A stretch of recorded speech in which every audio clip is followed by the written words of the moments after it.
You're leaving her alone right now. Those 6 words, spoken by a broke-year-old farm kid standing in the dirt with nothing but calloused hands and a pounding heart, were about to change everything. He had 30 days before the bank took his family's land. He had no money, no allies, no backup plan, and yet, when he heard that scream, cutting across the open highway, Cole Bennett did something most grown men would never do. He ran toward it. If that kind of courage moves you, hit subscribe right now. Drop your city in the comments. I want to see how far this story travels, and stay with me until the very end. What happened next? Nobody saw it coming. The morning Cole Bennett turned 20, there was no cake, no candles, no one to sing to him at the breakfast table. There was only the sound of the wind pushing hard across the Montana flatlands, of engine grease already on his hands. Before 7 in the morning, a stack of bank notices sitting on the kitchen counter that he'd stopped opening 3 weeks ago because reading them felt like swallowing glass. He already knew what they said. 30 days. That was all he had left. 30 days before First Montana Savings and Loan would take the ranch his grandfather had broken his back to build. Ranch his father had spent 32 years trying to hold together, a piece of earth that Cole had crawled across as a baby. To walk on, bled on, cried on, and sworn to himself standing at his father's grave just 14 months ago that he would never lose. 30 days. He folded the number into the back of his mind and went to work. What was what Cole Bennett did? He didn't complain. He didn't drink. He didn't call anyone for help. Mostly because there was no one left to call. There had passed when he was 11. His father gone at 53 from a heart attack that the doctor said was brought on by years of stress and poor nutrition, which was just a medical way of saying the ranch had killed him slowly. There were no siblings. There were no relatives close enough to matter. There was only the land, the livestock, the machinery that seemed to break down a little more every single week.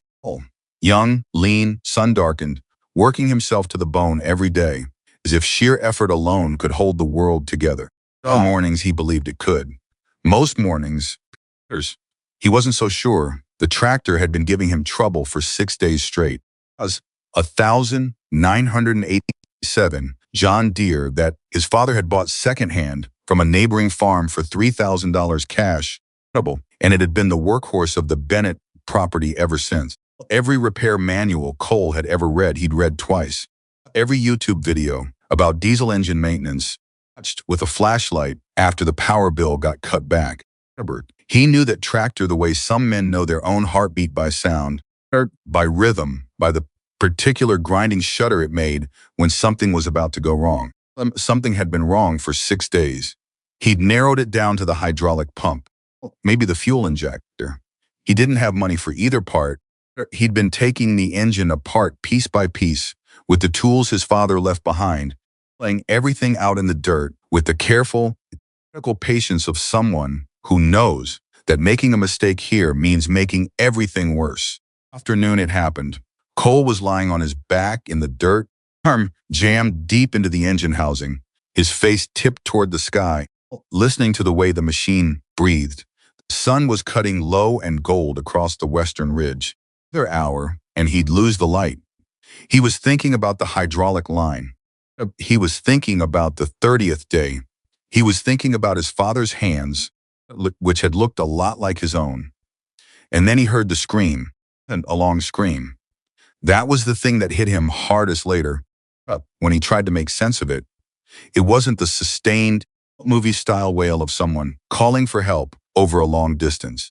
It was short, sharp, the kind of sound a person makes when something goes very wrong very fast and the body reacts before the mind can catch up. 1 second of raw human terror punched out across the open air. Cole was on his feet before he finished processing what he'd heard. He stood still for exactly 2 seconds, scanning the tree line to his east, then the gravel access road that cut along the southern edge of his property. It ran parallel to State Route 7, a 2-lane highway that saw maybe 40 cars on a busy day. He could see the road through a gap in the fence line about 300 yards out. Something was stopped there. He couldn't make out details from this distance. A dark shape, Or two vehicles, maybe. Something that might have been a motorcycle at a wrong angle. Movement fast, aggressive movement. Or the kind that didn't look like people helping each other. Cole pulled his arm out of the engine. He didn't think about the tractor. Or he didn't think about the bank notice. He didn't think about what might happen to him if he ran toward that sound instead of away from it. He ran. The fence line was 4 strands of barbed wire. Cole went through it the way he'd been going through it since he was 12-1 boot on the second strand, a hand gripping the third, body angled sideways, moving fast enough that the wire barely had time to catch. One barb rake across his forearm and ignored it. He hit the gravel shoulder of the access road at a sprint and covered the last 100 yards to the highway under 30 seconds. What he saw when he got there stopped him for exactly 1 heartbeat. Large touring motorcycle, a Harley, dark blue with chrome accents, a machine that had clearly been ridden thousands of miles, was lying on its side in the gravel just off the highway shoulder. The wheel was bent. There was road debris scattered around it. Whoever had been riding it had gone down hard and fast. Standing maybe 10 feet from the downed bike was a woman. She was older, somewhere in her mid-60s, Cole guessed. Miss Moosum, though she carried herself like someone who'd never once in her life allowed herself to seem frail. Had blonde hair, mostly silver now, pulled back and slightly disheveled from the fall. He was wearing a black leather riding jacket worn smooth at the elbows, and she was holding her left arm close against her body in the careful, rigid way that told Cole she was managing real pain and trying not to show it. And standing between her and the road were 2 men. Her men. That much was immediately, viscerally obvious. They didn't come to help her. The first one was big, wide through the shoulders, a shaved head and a thick neck, wearing a faded canvas work jacket. He was positioned close to her, too close, inside the kind of personal space that men only enter when they want you to feel outnumbered.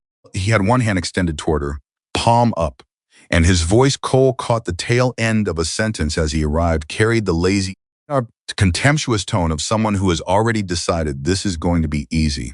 Let's hand it over and we walk away. Simple. The second man was standing near a dirty white pickup that had pulled up behind the bike.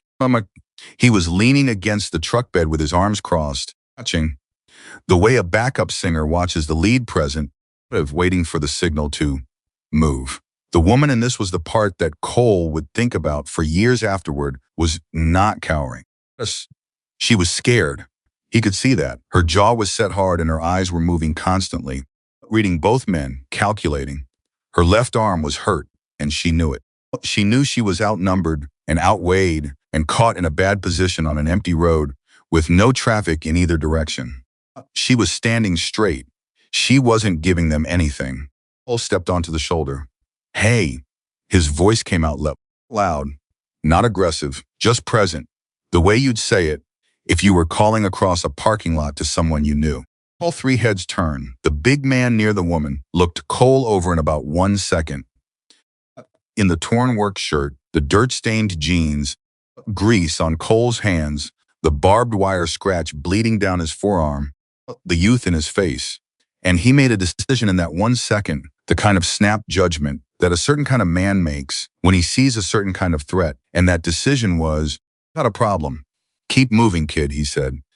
This doesn't concern you. Cole didn't keep moving. Toward them. You okay, ma'am? He said.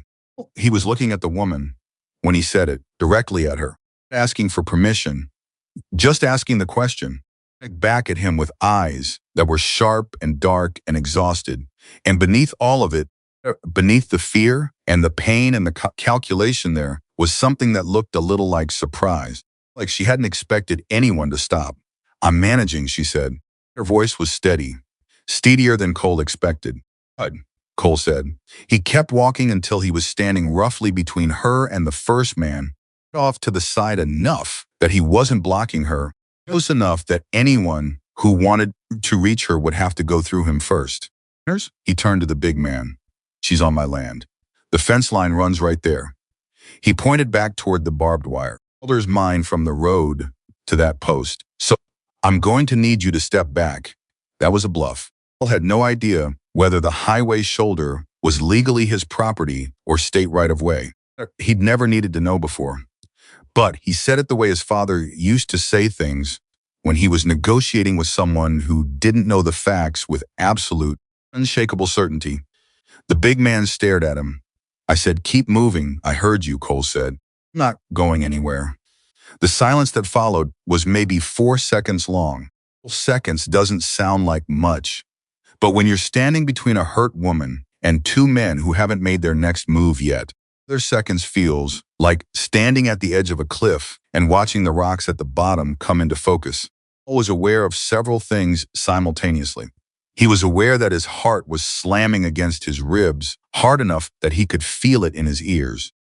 He was aware that the man by the truck had uncrossed his arms and straightened up. That meant he was paying closer attention now. He was aware that the big man in front of him was about 20 pounds heavier and had at least 3 inches of height on him. Had been in exactly 2 fights in his life, one in 9th grade over something stupid, and one at a county fair at 17 that had ended in a draw, and neither of those had prepared him for this. Also aware that he was not going to move. "This is your last chance," the big man said. He took 1 step forward. "Walk away, no," Cole said. And something in the simplicity of that, the flatness of it, the absence of any shake in his voice, the fact that he looked the man directly in the eye and didn't blink, seemed to give the big man pause. There's just for a moment, just long enough for Cole to press the opening. "She needs a doctor," Cole said. They're in that same level tone, like they were talking about the weather. "Her arm is hurt. You have a choice right now. You can get in that truck and drive away. Whatever you came here to do doesn't happen. Or you can stay here and make this worse." He paused. "Already got your plate number." He hadn't. He was bluffing again. "And there's a state trooper who does a pass on this highway." He glanced at his watch. Now, there was no state trooper. The nearest patrol post was 30 miles east. Cole had never seen a patrol car on this stretch of highway in his life. The man by the truck shifted his weight, and the big man's eyes flickered just slightly, just for a half second, toward the empty highway in both directions. "Oh," the second man said from behind. The big man held Cole's gaze for a long, grinding moment. His jaw worked. His hands came up, not raising them in surrender. Just a slow, deliberate gesture that was supposed to look casual but landed closer to warning. "Mouth on you," he said quietly. "That's going to get you in trouble someday." "Maybe," Cole said. "Not today." The big man stepped back. They got in the truck. Cole watched them until the white pickup had turned around on the highway's shoulder and disappeared north. His body still until they were gone. He didn't turn until the sound of their engine had faded completely, because turning his back too soon would have been the exact wrong thing to do, and some part of him understood that instinctively, the same part that understood when livestock were about to spook. When the sound was gone, he let himself breathe. Then he turned to the woman. "You're hurt?" he asked. "I mean really hurt. Not managing hurt. Do you need an ambulance?" She was looking at him with an expression he couldn't immediately read. It was somewhere between assessment and disbelief, the way a person looks at something unexpected that they're not quite sure is real yet. "Arm," she said. "I think the wrist is sprained." "I went down on it when the bike slid." "Can you walk?" "I was walking before you got here." "I know," he said. "Can you walk to the farmhouse?" "It's about 300 yards back." She looked at the downed motorcycle. Through her face, not grief exactly, close to it. The complicated attachment a person develops to a machine they've spent serious time with.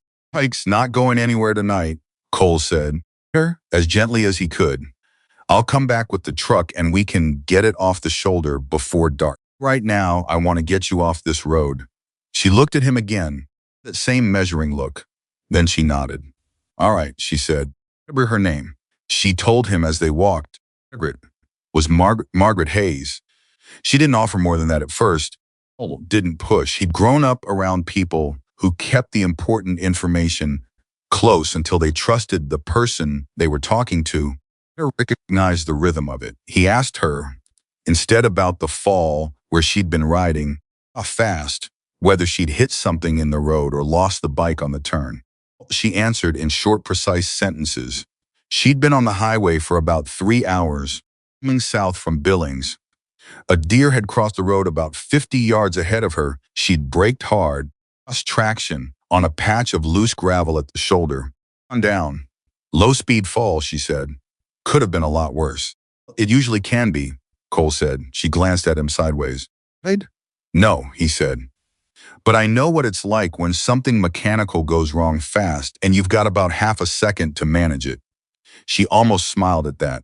The farmhouse was quiet when they came through the door. The way a house is quiet when it's been a long time since there were multiple people in it. Cole cleared the kitchen table, moved the bank notices to the counter without thinking about it, and wished he'd been less obvious, and pulled out a chair for Margaret. To the bathroom for the first aid kit his father had kept under the sink since before Cole was born. Old, but it was stocked. Cole's father had been the kind of man who believed in being prepared for things that hadn't happened yet. He wrapped Margaret's wrist carefully. She watched him work with a quiet, positive expression. You've done this before, she said. Myself, mostly, he said. Farms aren't gentle. He made coffee. It was the one thing in the kitchen he had plenty of and set a mug in front of her. She wrapped her good hand around it and looked at him over the rim for a moment before she spoke. I didn't have to do that, she said. Back there. Somebody did, Cole said. Could have walked away. I know. Most people would have. He didn't argue with that, as he suspected she was right, and arguing with true things had always struck him as a waste of energy. I didn't, she asked. Cole thought about it, performing thought, actually sitting with the question and looking for the honest answer. And the coffee mug in his hands. Because it was my land, he said finally. And on my land needed help, and he paused. Dad used to say that the kind of man you are isn't decided in the moments when everybody's watching. It's decided when nobody is. Margaret looked at him for a long, quiet moment. Your father sounds like he was wise, she said. As Cole said. He died 14 months ago. Something in her face shifted. Pity, something quieter. Recognition, maybe.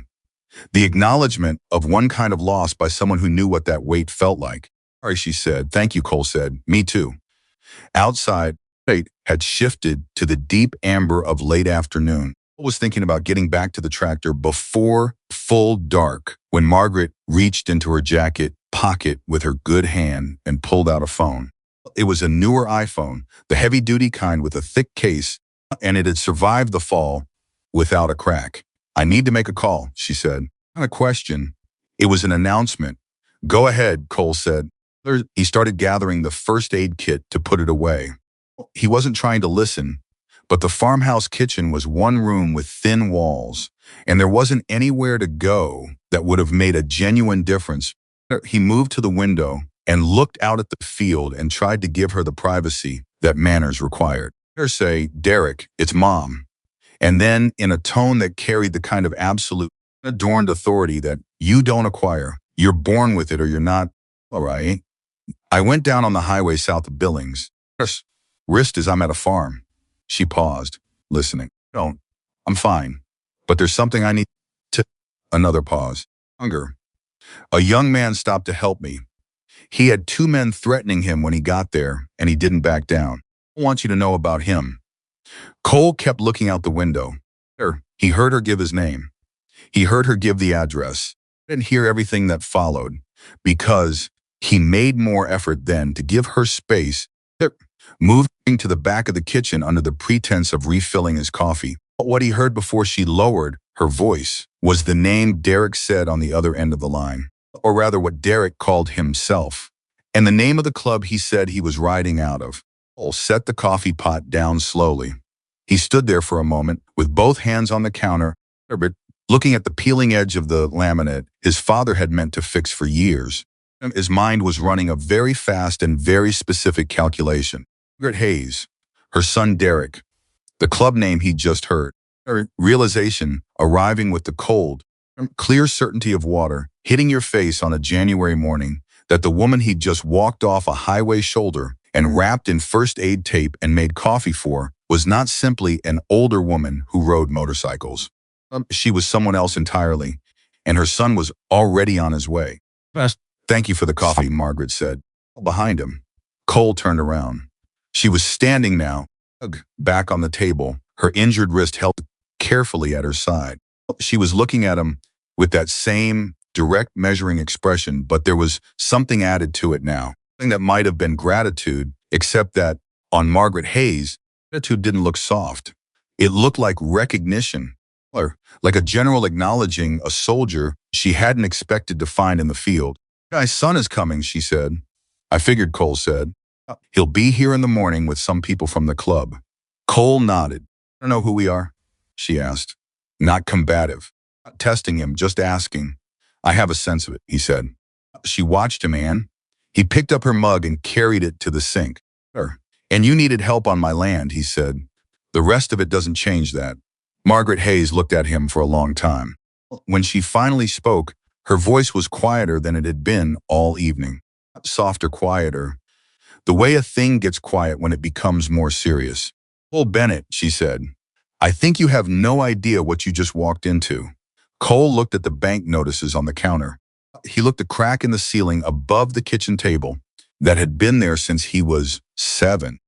He looked at the photograph on the refrigerator of his father, standing in this same kitchen 8 years ago, laughing at something outside the frame. Ma'am, he said, I've been in the middle of something hard since the day I was born. One more thing doesn't scare me. He gave her the spare bedroom, one that had been his father's room, cleaned out and simple now, a quilt his grandmother had made, and a window that looked east over the open pasture. Her an extra blanket and left a glass of water on the nightstand and showed her where the bathroom was and told her he'd be up before sunrise if she needed anything. She thanked him with a nod that was brief and genuine and said she'd be fine. He went to his own room, sat on the edge of his bed. For a long time, he didn't move. He was thinking about the 2 men on the highway and how close that had come to going wrong. He was thinking about Margaret Hayes and her son and what the morning was going to look like. He was thinking about his father and what his father would have done, knowing that with the certainty of a son who'd been paying attention his whole life, that his father would have done exactly what Cole had done. He wasn't frightened. That surprised him slightly. When he checked, he felt something else, something harder to name. The particular steadiness that comes when a person has done something they know, the way down, was the right thing regardless of what it cost, regardless of what comes next. Cole Bennett lay back on his bed with his boots still on and stared at the ceiling. The Montana sky was enormous and black and full of stars.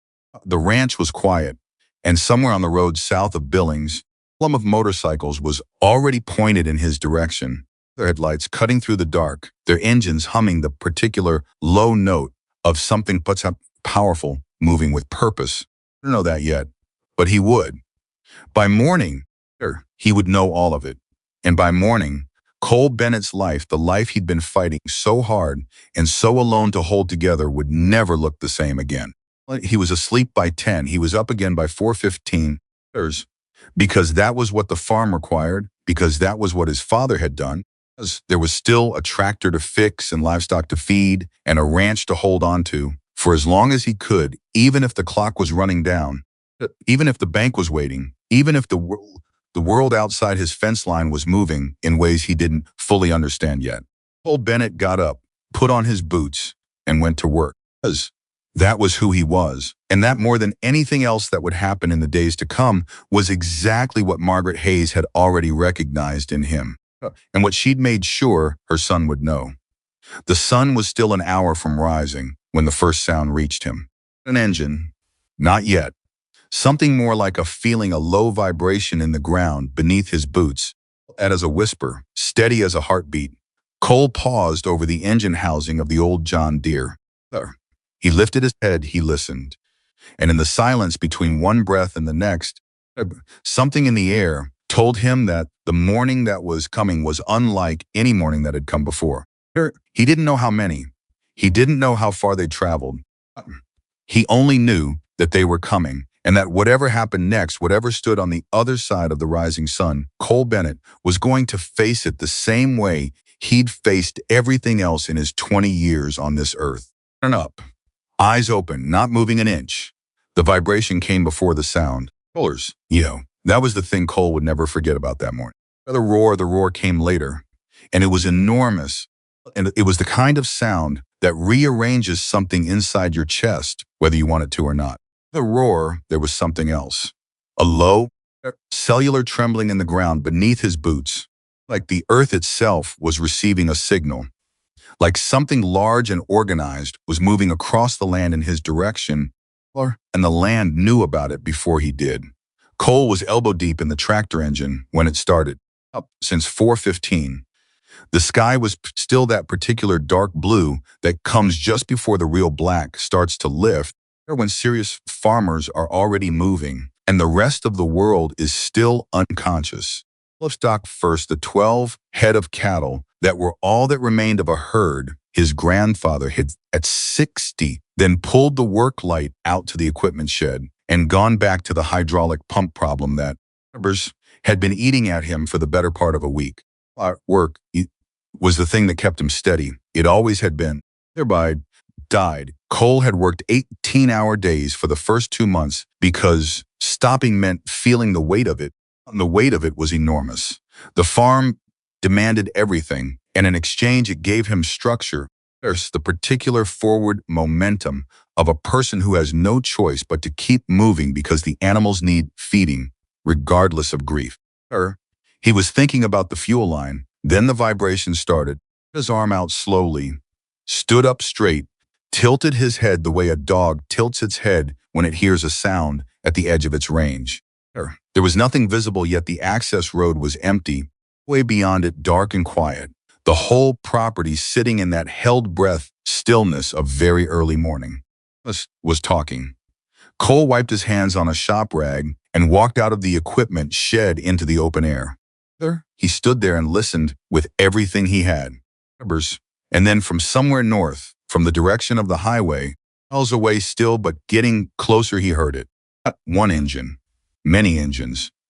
The sound built the way a thunderstorm builds on the Montana plain, first a distant suggestion of something, a pressure change in the air, then a definite rumble, then something deeper and wider that filled the whole horizon and made the chest cavity resonate in sympathy. I'd heard that sound before on television and in movies, and once at a roadside diner in Cascade County, where a group of 30 riders had pulled in for coffee. He had never heard it like this. He had never heard it coming toward him, growing steadily louder, with no sign of stopping. In the dark, and listened and counted heartbeats, and the sound kept growing. The farmhouse door opened. Margaret Hayes stepped out onto the porch. Her wrist was wrapped, her leather jacket was back on. Her blonde hair was pulled back, and she moved carefully because of the injury, but she moved with purpose. It was the way she always moved, and she came to stand at the edge of the porch and look north with Cole. "That's them," she said. Cole nodded slowly. "How many?" he asked. Quiet for a moment. The sound was getting louder. "Derek said he'd bring the chapter," she said. "And that Richard would want to come." "Who's Richard?" "Richard Lawson," she said. "He's president." Cole took that in. He didn't say anything for a moment. The sound was getting very loud now. He could see headlights in the distance, cresting the long grade north of his property. Not one pair of headlights, not 10, but a moving constellation of white light that stretched as far back along the road as he could see in the dark. "How many people is a chapter?" Cole asked. Margaret glanced at him sideways. She said. He nodded again. His hands were loose at his sides. It was doing something complicated inside his chest. Not fear exactly, but the thing that lives right next to fear, the heightened alertness of a body preparing itself for something unprecedented. "You should know something," Margaret said. She was still looking north. "Derek is a good man. Richard is a fair man. But the people coming with them, they don't know you. They know what I told them, which is that a young man helped me on a highway. They don't know you." She paused. "So whatever they expect to find when they get here, you need to just be exactly who you are. Don't try to be something else. Don't try to manage it. Just be the person who helped me last night. That's the only person I know how to be," Cole said. She looked at him then, full on, And in the early dark, her expression was something that a person carries with them when they've lived long enough to be surprised by things they thought they'd stop being surprised by. Sure, she said quietly. That's why I'm telling you it's enough. The headlights reached the county road that led to his gate. The sound became enormous. Cole Bennett squared his shoulders, feet flat on the ground, and waited. The gate to the Bennett ranch had not had a functioning latch since Cole was 14. Father had meant to fix it. Cole had meant to fix it after his father died. Hung on its post at a slight angle, held more by habit than hardware. And it had never mattered much because nobody came to the Bennett ranch uninvited.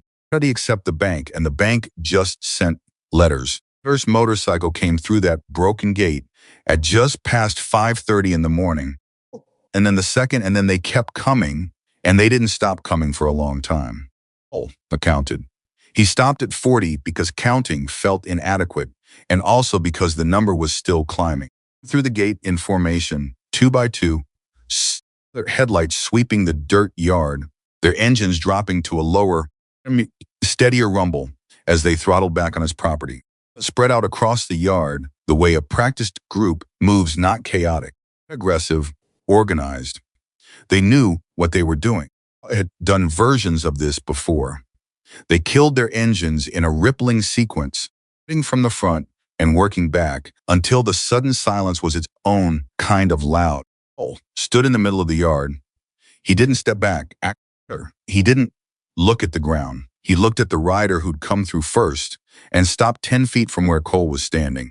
The man was somewhere in his mid-30s, built like someone who had spent decades doing physical things broad through the chest, a face that had seen weather and hard decisions, dark hair going gray at the temples. He wore a leather vest over a plain black shirt, and the patches on that vest were arranged with the particular authority of someone who had earned them. Eyes were dark and direct, and when he swung off the bike and stood up, he was approximately Cole's height, but carried himself like he was looking down from a higher elevation. He looked at Cole for a long moment. He looked at his mother on the porch, crossed to her in 4 strides, and when he reached her, he put both hands carefully on her shoulders and looked at her wrist and looked at her face and said quietly, in the voice of a man who has been frightened and is managing it, tell me straight. I'm fine, Derek, Margaret said. Her wrist hurts. Everything else is fine. The 2 guns, she said. They were gone before I made the call. Derek Hayes let out a breath that carried the weight of the last several hours in it. He held his mother's shoulders for another moment. He turned and looked at Cole with an expression that Cole couldn't fully read. It was too layered, too many things at once, and he walked back across the yard and stopped in front of him. Cole didn't extend his hand first. He waited. Derek Hayes extended his. Derek Hayes, he said. Cole Bennett, Cole said. They shook hands with the specific firmness of two people measuring each other through the grip. Mother told me what you did, Derek said. She was on my land, Cole said. She needed help. Derek looked at him for a moment. Simple as that? Simple as that, Cole said. Something moved in Derek's face. A smile, more like the acknowledgement of a thing seen clearly for the first time. I hear it from you, Derek said. What happened? All of it. All right, Cole said. He told it straight. No embellishment. No performance. He told it the way he would have told it to a neighbor or a sheriff, just the sequence of events. For a minute, just like the motorcycle on its side, Margaret holding her wrist, his decision to walk toward it instead of away from it, held it with his hands at his sides and his eyes on Derek's, and he didn't reach for any words that were bigger than what actually happened. When he finished, Derek was quiet for a moment. You knew they might come at you, Derek said. On a question, yeah, Cole said. And you went anyway. Yeah. Why? Cole looked at him steadily. Because someone had to. Derek held his gaze for a long count of 5. Then he turned back toward the formation of bikes and riders behind him, and he raised his voice just enough to carry. That's enough, he said. Not commanding. Just settling something. And the low murmur of conversation among the assembled riders has dropped back to quiet. The other man was making his way forward through the group. He was somewhere in his early 60s, Cole guessed. Gray-haired and heavy, through the shoulders, with the unhurried movement of someone who has never once in his adult life needed to hurry to establish authority. Theirs was different. From Derek's, the patches more numerous, the arrangement more formal, the center patch bearing a title that Cole could read from 10 feet away. Richard Lawson stopped beside Derek Hayes and looked at Cole Bennett. He didn't speak immediately. He just looked the way a man looks at something he's trying to understand, of examination that serious people apply to things that matter. Cole looked back. "You're the one," Lawson said. "I'm the one," Cole said. "How old are you?" 20. Lawson's expression didn't change. Something shifted behind it, a micro-adjustment, a recalibration. 20, he repeated, as if tasting the number. He looked at the farmhouse. He looked at the equipment shed, the old tractor, visible through the open doors. He looked at the fence line and the fields beyond it, still dark in the early morning. He looked at the bank notice that Cole had left on the porch railing the night before, when he'd gone out to listen for the vibration, and which was now lifting slightly in the early wind. He looked back at Cole. "Your place?" he said. "My father's place," Cole said. "He passed 14 months ago. Mine now. You running it alone?" "Yes, sir." Lawson was quiet for a moment. He looked at Margaret Hayes on the porch. "He treat you right?" he asked her. "Better than right," Margaret said. "He wrapped my wrist. He gave me a bed. He made me coffee, and he didn't ask for a single thing in return." Lawson nodded slowly. He looked back at Cole. "You know who we are," he said. "A sense of it," Cole said, which was close enough to the truth that he wasn't going to refine it. "And that didn't change anything for you." "Didn't know for sure when it mattered," Cole said. "By the time I found out, it was already over." A beat of silence. Richard Lawson did something that Cole did not expect. He laughed, not a polite laugh, not a performative one. A real, short, genuine laugh, the kind that comes out of a person before they've decided whether to let it. Lasted about 2 seconds, and then it was gone, but the whole weight of the morning shifted with it, the way the air shifts when a storm decides to go in a different direction. Lawson said.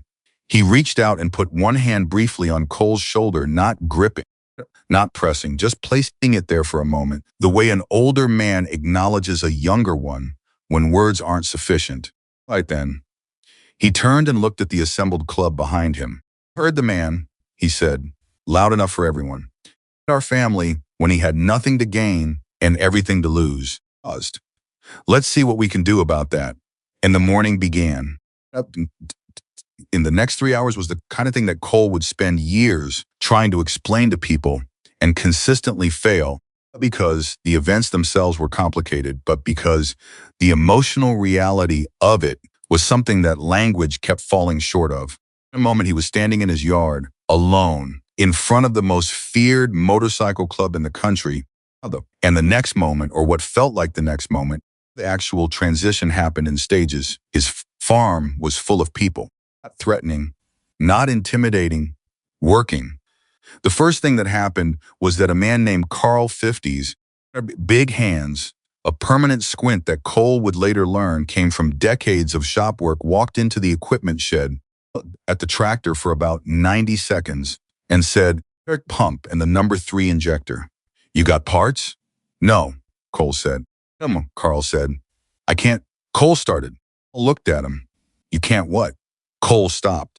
At Carl's face, which was completely serious and entirely without condescension, of a man who has decided something and is simply waiting for the next piece of information he needs.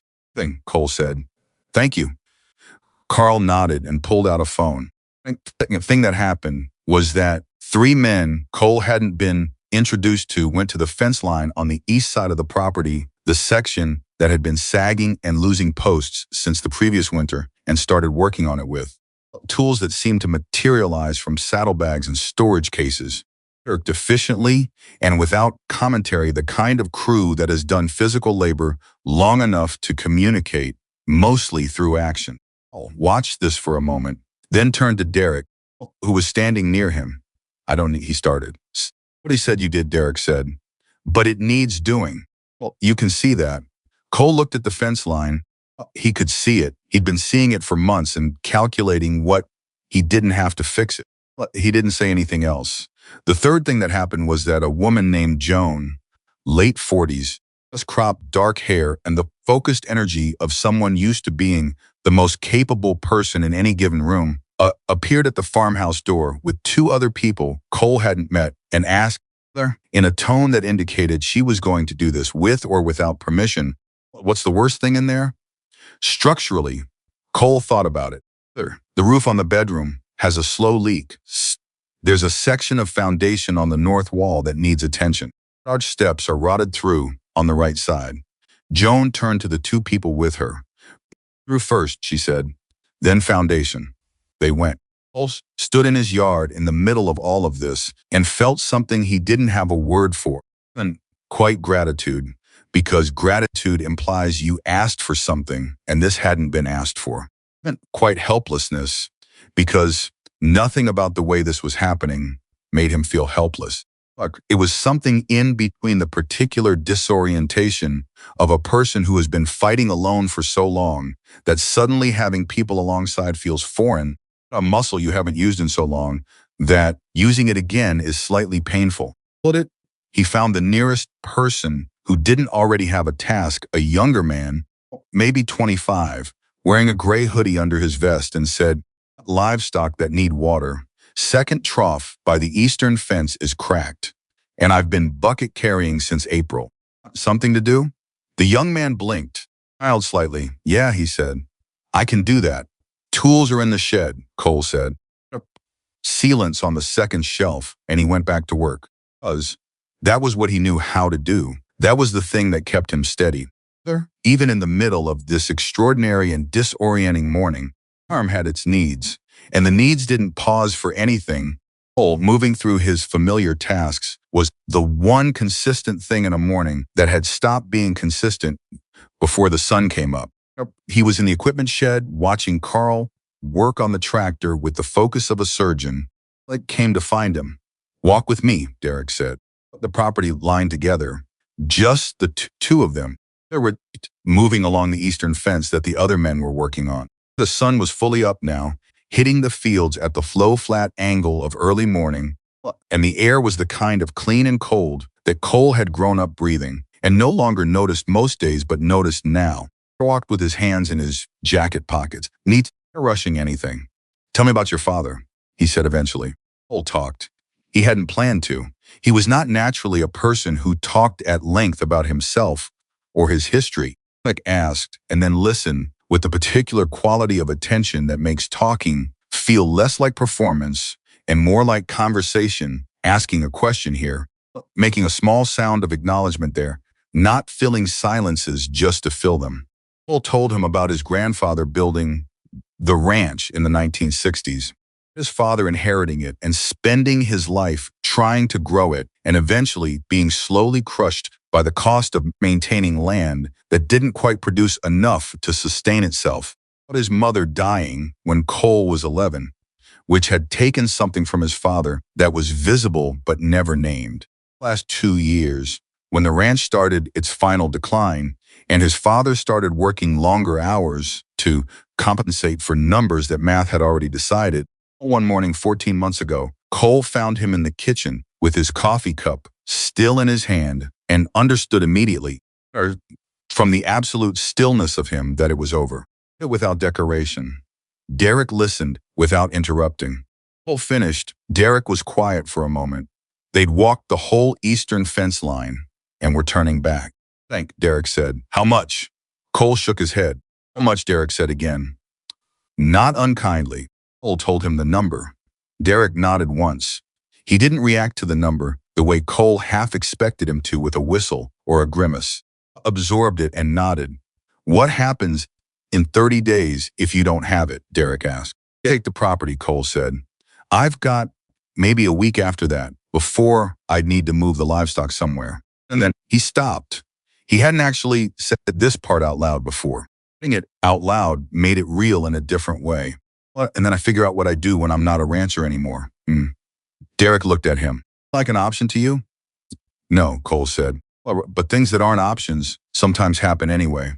They walked in silence for a moment. "They lost everything once," Derek said. It came out of nowhere, or it seemed like nowhere. Land. His business. He'd built a repair shop from the ground up. 20 years of work. Went under in about 6 months when the economy turned. A pause. He never really recovered. Not financially. Not in any other way either. Another pause. Cub helped his family for a while. Not enough. They could. He looked at Cole sideways. That's something I've never forgotten. Sometimes people show up when you're losing, and it changes the math. Cole thought about that. I didn't help your mother because I expected anything back, he said. I want you to know that. I know, Derek said. That's the whole point. They were almost back at the farmhouse when Derek stopped walking. Cole stopped too. Derek turned to face him directly. His expression had shifted the conversational ease of the last 20 minutes put aside, replaced by something more formal. Something being stated for the record. What you did last night, Derek said, wasn't just good sense or good manners. There is not a woman who is easily threatened, and she has been in situations that would make last night look mild. She told me those men had her in a bad position. She told me her wrist was bad enough that she couldn't have fought them off. She told me she had run through her options and didn't like any of them. He held Cole's gaze. And then you showed up. A 20-year-old farm kid with grease on his hands and nothing to give. And you put yourself between her and two men who could have hurt you. And you didn't move. Cole started to say something. Held up one hand. Let me finish. Cole closed his mouth. In our world, Derek said, there is almost nothing more important than what you did. Loyalty. Standing up for someone when it costs you something. Or show, not for reward. Because it's the right thing and you don't know how to do anything else. He paused. That's not common. I want you to know that. That's not something you can teach a person. Either they have it or they don't. He looked at Cole for a long moment. Cole didn't know what to say to that.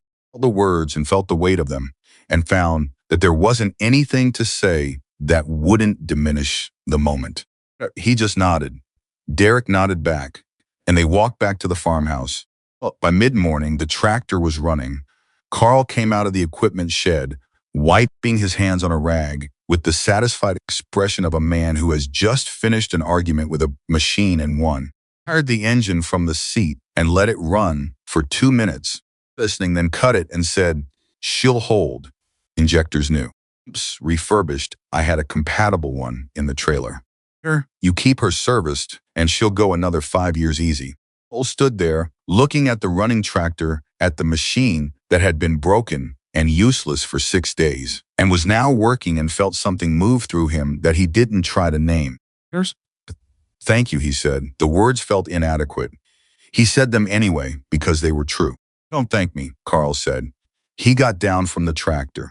I've been fixing engines since before you were born.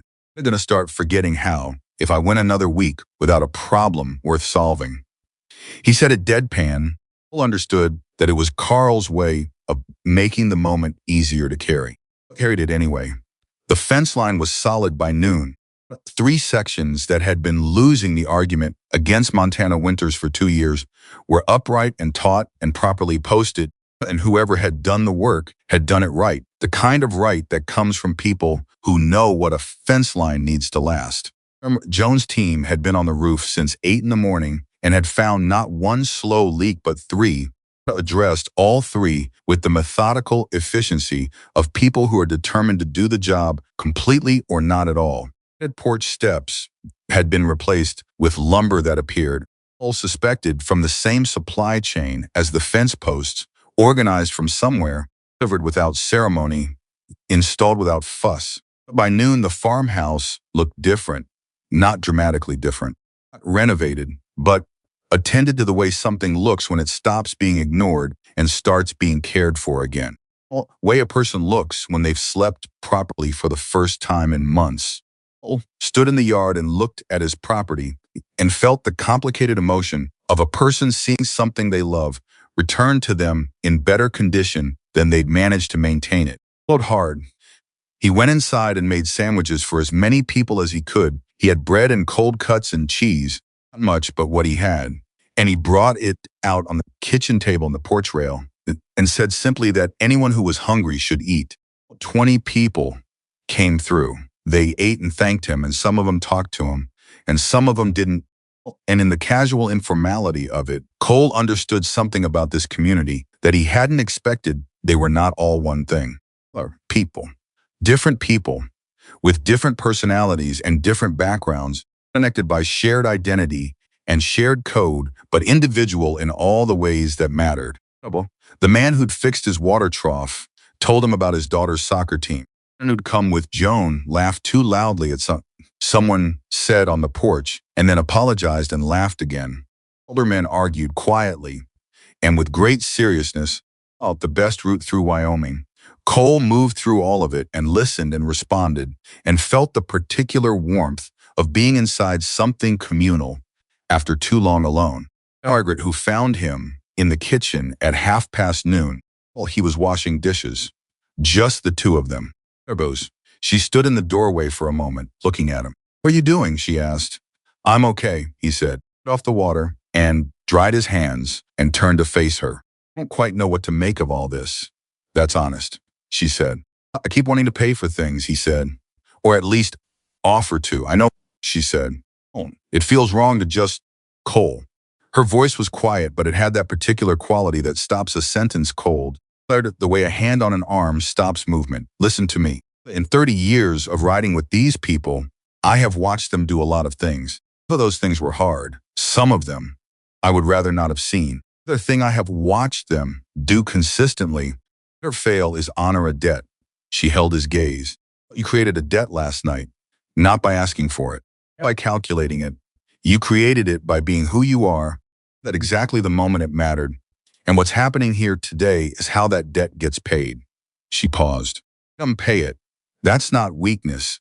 That's understanding what this means to them." Cole looked at her for a long moment. "Husband," he said carefully. "Is he gone?" she said. "Years ago. I'm sorry. He would have liked you," she said. It came out simply, without performance. Just a statement of a true thing.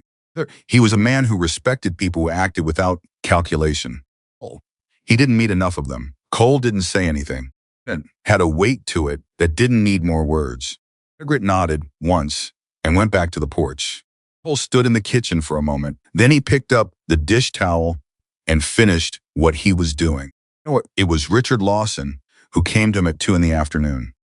The activity on the property had eased the major work done, up, settling into the easy rhythm of people who have accomplished something and are now simply being together. Found Cole at the fence line on the western edge of the property, running his hand along the new posts, checking the tension of the wire the way his father had taught him to. Lawson stood next to him. He looked out at the fields. "Oh," he said. "It's been in my family 60 years, Cole said. "Keep it." More than anything, Lawson reached inside his vest and brought out an envelope. It out toward Cole. Cole looked at it. He didn't take it. "Lawson," he said. "Richard." Richard Cole looked at the envelope. He looked at the fields. He thought about the bank notices on the counter and the 30-day clock and his father's hands and the sound of that scream on the highway yesterday afternoon. About Margaret telling him to let them pay the debt.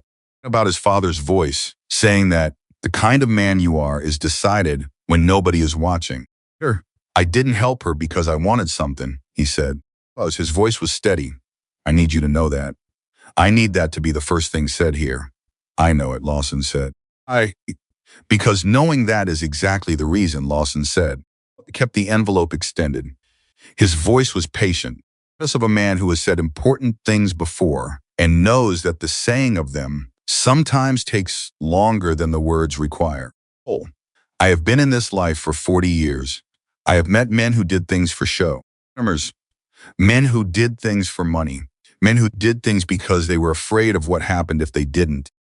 In 40 years, the rarest thing I have encountered, the thing I have met maybe a handful of times, is a man who does the right thing simply because he cannot do otherwise." He paused. "Walked away from that highway. Nobody would have blamed you. Nobody would have known. And you went anyway." He pushed the envelope slightly closer. "Not nothing. That's everything. And I will not let it go unrewarded in my presence." Cole looked at the envelope. He held it without opening it. This isn't charity, Lawson said. Think of it as charity. Think of it as the world making a correction. Nervous. You gave something last night and the world is giving something back. Not charity. That's how it's supposed to work. Cole looked down at the envelope in his hands, items that were rough and cracked and marked by years of work that had been given freely and with full commitment to a piece of land that had given back what it could and never quite enough. He opened the envelope. He looked at what was inside. He stood there for a moment with his eyes on the number and his breathing very deliberate and controlled. It was enough. It was more than enough. It was enough to pay the bank, enough to repair the North Foundation properly, enough to buy the livestock feed he'd been rationing for 2 months. Enough he calculated it fast, with the automatic mental arithmetic of someone who had been managing tight numbers for years to give the ranch a genuine fighting chance. He looked up at Lawson. His throat was doing something complicated. He started. Yes, you can, Lawson said. Finally, with the tone of a man closing a debate that was never really going to go the other way. You can, and you will. And you'll take care of this land the way your grandfather would have wanted and the way your father would have wanted. That's the end of it. Cole swallowed. He nodded once. His eyes were burning. He did not cry in front of Richard Lawson, and he would not cry in front of Richard Lawson, but it was a near thing. And Lawson, who had the dignity to look out at the fields during Cole's 30 seconds of recalibration, understood this and said nothing. When Cole had his face back, Lawson looked at him. Don't thank me. Then who do I thank? Lawson thought about it for a moment. Whoever decided to make you the way you are, he said. We just showed up. They stood at the fence line for another few minutes without talking. Marauders, looking at the land that was going to survive after all. Feeling particular Montana wind that came across the open ground in the afternoons and pushed against you as if reminding you it was still there, still strong, still part of everything. Then Lawson put his hands in his pockets and walked back toward the yard. Cole stood alone at the western fence with the envelope in his hand and his eyes on the land his grandfather had built and his father had loved and he had nearly lost. There until the wind had carried his breathing back to something that felt like normal. But then he folded the envelope carefully, put it in his shirt pocket next to his heart and went back to work. Because the tractor was running, because the fence was fixed, because there was still an hour of good light left. Bennett, 20 years old, broke and alone and not broken, and never alone again in quite the same way, had a ranch to run. Motorcycles left at 4:30 in the afternoon. They went the way they came in formation, 2 by 2, from the first engine to the last, until the whole column was moving, diminishing the same way, northward up the county road until the sound became a rumble, became a vibration, became nothing.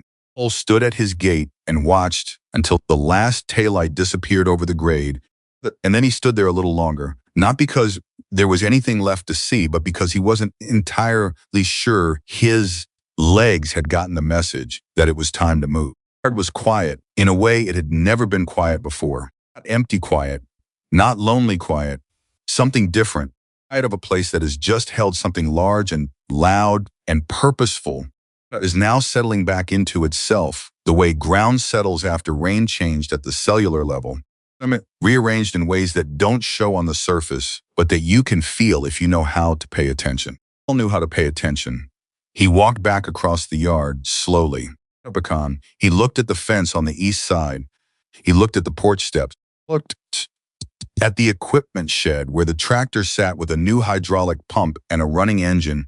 About Carl's deadpan delivery. I was going to start forgetting how, if I went another week without a problem worth solving and something moved through him that started in his chest and ended somewhere behind his eyes, it moved and didn't try to stop it. He went inside.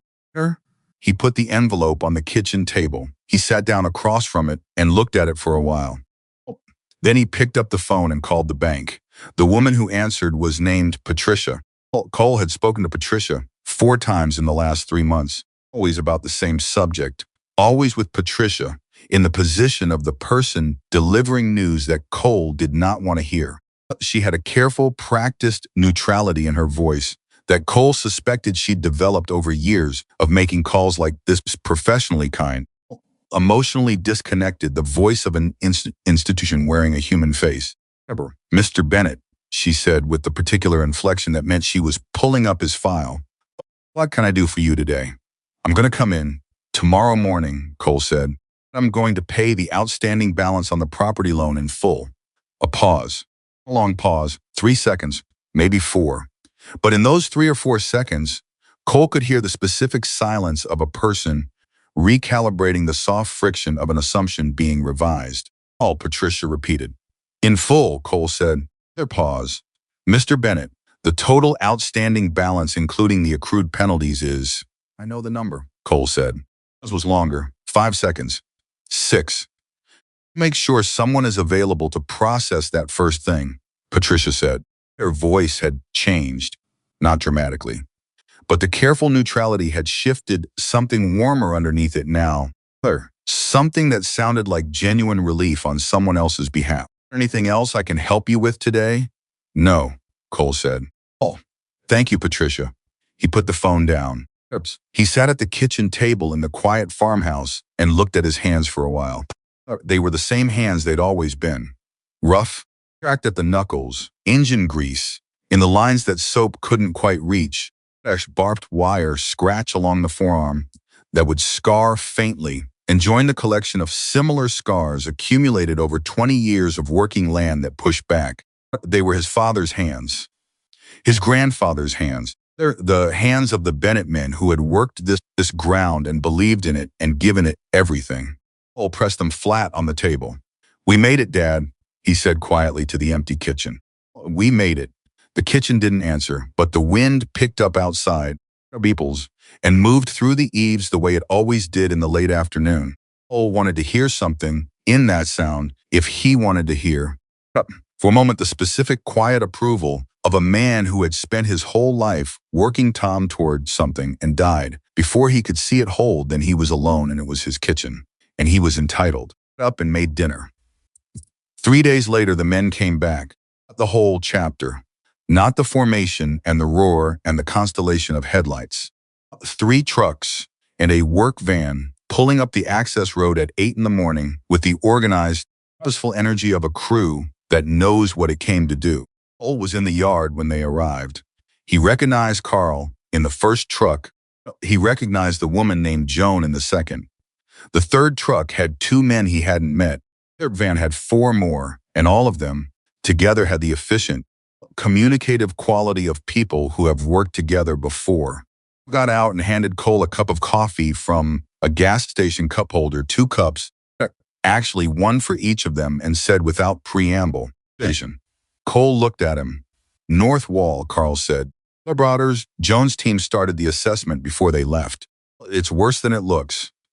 If you don't address it this season, you're looking at structural problems by winter. Cole took the coffee. You thought we were done, Carl said. He said it without judgment, the way you state a thing that was incorrect, but understandably so. Not done. Cole opened his mouth. Carl held up a hand. Heard, he said. I know what you're going to say.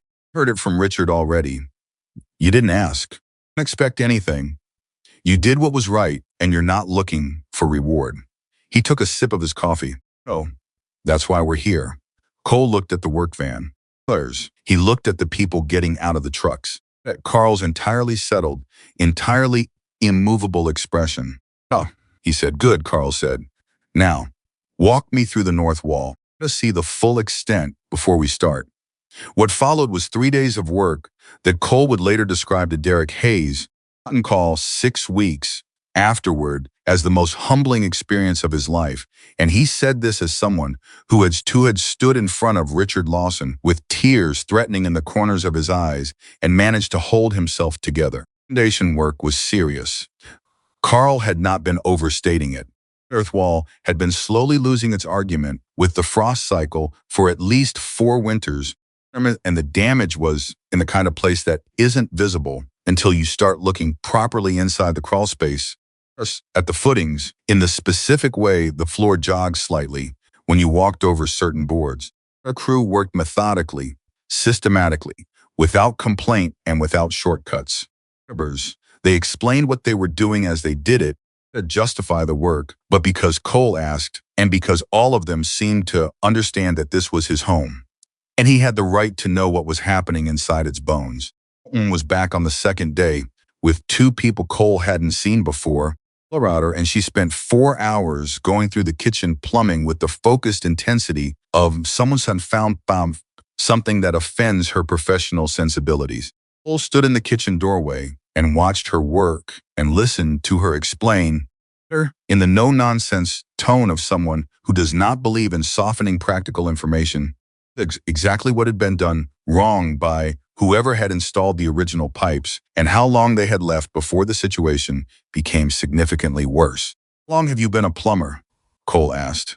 18 years, Jones said, looking up from the pipe fitting she was examining.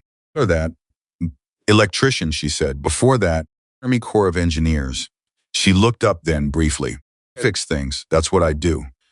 Your pipes needed fixing. Well, this isn't complicated. Cole thought about the Army, about how she'd organized the roof team in about 45 seconds the first morning, about the way she moved through a problem, direct, efficient, systematic. You're good at it, he said. She said, and went back to the fitting. Cole smiled in spite of himself and went to help Carl with the footings. Others. On the evening of the second day, when the crew had packed up for the night and were staying at a motel in the nearest town, Cole had offered the farmhouse and been firmly declined by Carl, who said they'd take up enough of his space during the day. Cole found himself alone in the fixed, to still imperfect, but genuinely better farmhouse, eating the soup he'd made from what was in the pantry, and thinking. He was thinking about the nature of what was happening. He was a person who thought carefully about the things that happened to him. It was a trait his father had encouraged. Don't just experience things. They used to say, understand them. Figure out what they mean. Every experience has a lesson, but if you don't look, you'll miss the ones that do. What did this mean? He turned it over slowly. The way you turn something fragile, careful not to drop it, careful not to grip it so tight you break it. The help that had arrived on his property was not random. It was not charity in the way charity usually worked, the one-directional transfer from someone who has to someone who lacks. It was something else. It was the fulfillment of an obligation. Obligation existed not because Cole had asked for anything, but because he had given something. And the giving had been recognized, and the recognition had its own logic and its own momentum. It acted without calculation, and in doing so had set in motion something that operated by its own internal rules that he was only beginning to understand. About what Lawson had said. Thank whoever decided to make you the way you are. We just showed up. He thought about his father saying the kind of man you are is decided when nobody is watching. About the two men on the highway and how they had looked at him, that quick, dismissive assessment, not a problem, and how completely they had been wrong.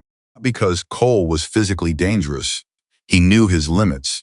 Lucky with the bluff about the state trooper and lucky with the decisiveness in his voice at exactly the moment it mattered. Those men could have made a different choice and things could have gone significantly worse. They hadn't. And in the space opened by their retreat, something had been set in motion that was still moving. He finished his soup. He washed the bowl. He went to bed thinking about his father's hands on the kitchen table and woke up the next morning to the sound of Carl's truck in the driveway. Their day was when things got complicated, not in a bad way. The way that complicated things sometimes arrive unexpectedly from a direction you weren't watching, carrying weight you didn't know you were about to receive. When Cole was helping Carl seal the last section of the north footing and his phone rang. He didn't recognize the number, which wasn't unusual, unfamiliar numbers called the farm occasionally. People looking for the previous owners of the livestock he'd sold, agricultural extension services, supply companies, almost let it go to voicemail. He answered instead.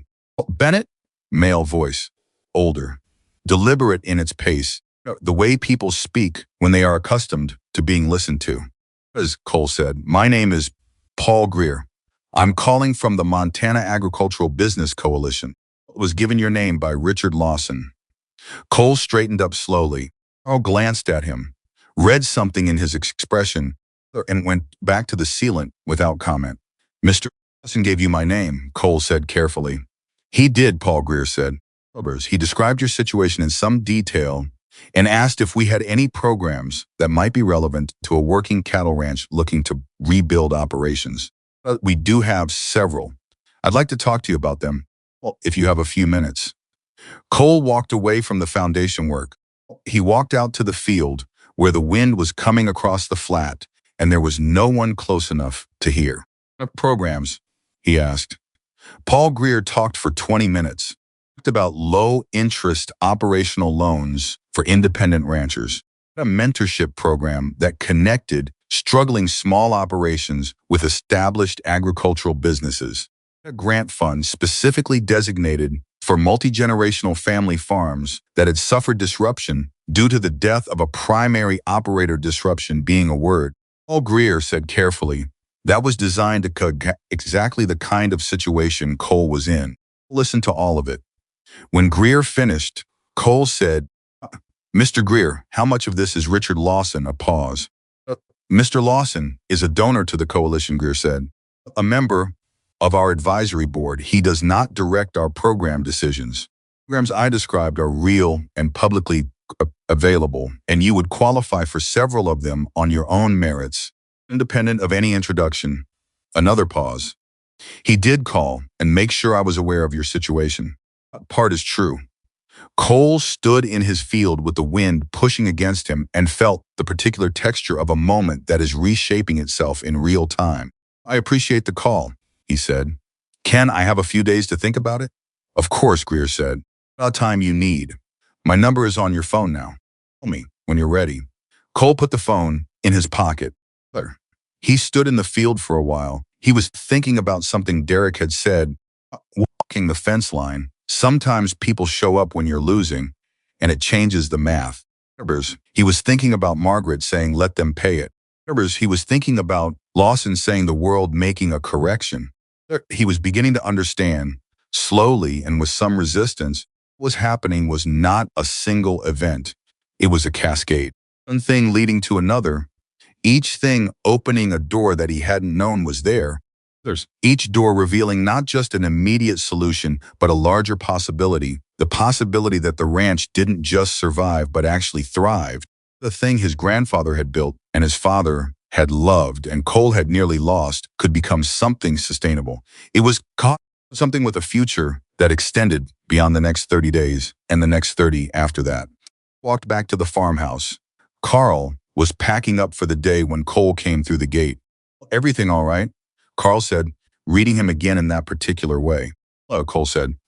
I just got a call I wasn't expecting. Carl waited. Cole told him about Paul Greer and the Agricultural Coalition. Watch Carl's expression as he talked, the slight, attentive stillness of a man, hearing information he's deciding how to classify. Cole finished. Carl nodded once. Richard's thorough, Carl said. I noticed, Cole said. You okay with that? Cole thought about it honestly. He was someone who believed in earning things, who had been raised by a man who paid his own way and expected other people to pay theirs, and looked with genuine suspicion on anything that arrived without being worked for. Understood the value of effort. He understood what it meant to receive something you hadn't earned. He also understood what Lawson had said and what Margaret had said and what Derek had said, each of them making the same point from a different angle, that what he'd done on the highway had value, that value had weight, weight had consequence. Was this not a handout, a door opened by a key he'd already earned, a door that had always been there, but that he'd never known to look for? He said finally, I'm okay with it. Carl nodded. Good, he said. He picked up his toolbox column. Then, a week after the coalition call, the twist arrived that Cole had not seen coming at all. It was at the north fence, the new north fence, properly posted now. The wire taut and correct when he heard a single motorcycle coming up the access road. A group, not a formation, one bike moving at an easy pace, pulling through the gate and stopping in the yard. Walked back. The rider was a man he hadn't met, somewhere in his 50s, lean and weathered, with gray in his beard and the kind of eyes that have seen a lot of distance. He was wearing the vest, the patches. He got off the bike and looked at Cole with an expression Cole couldn't immediately read. "Cole Bennett," he said. "Yeah," Cole said.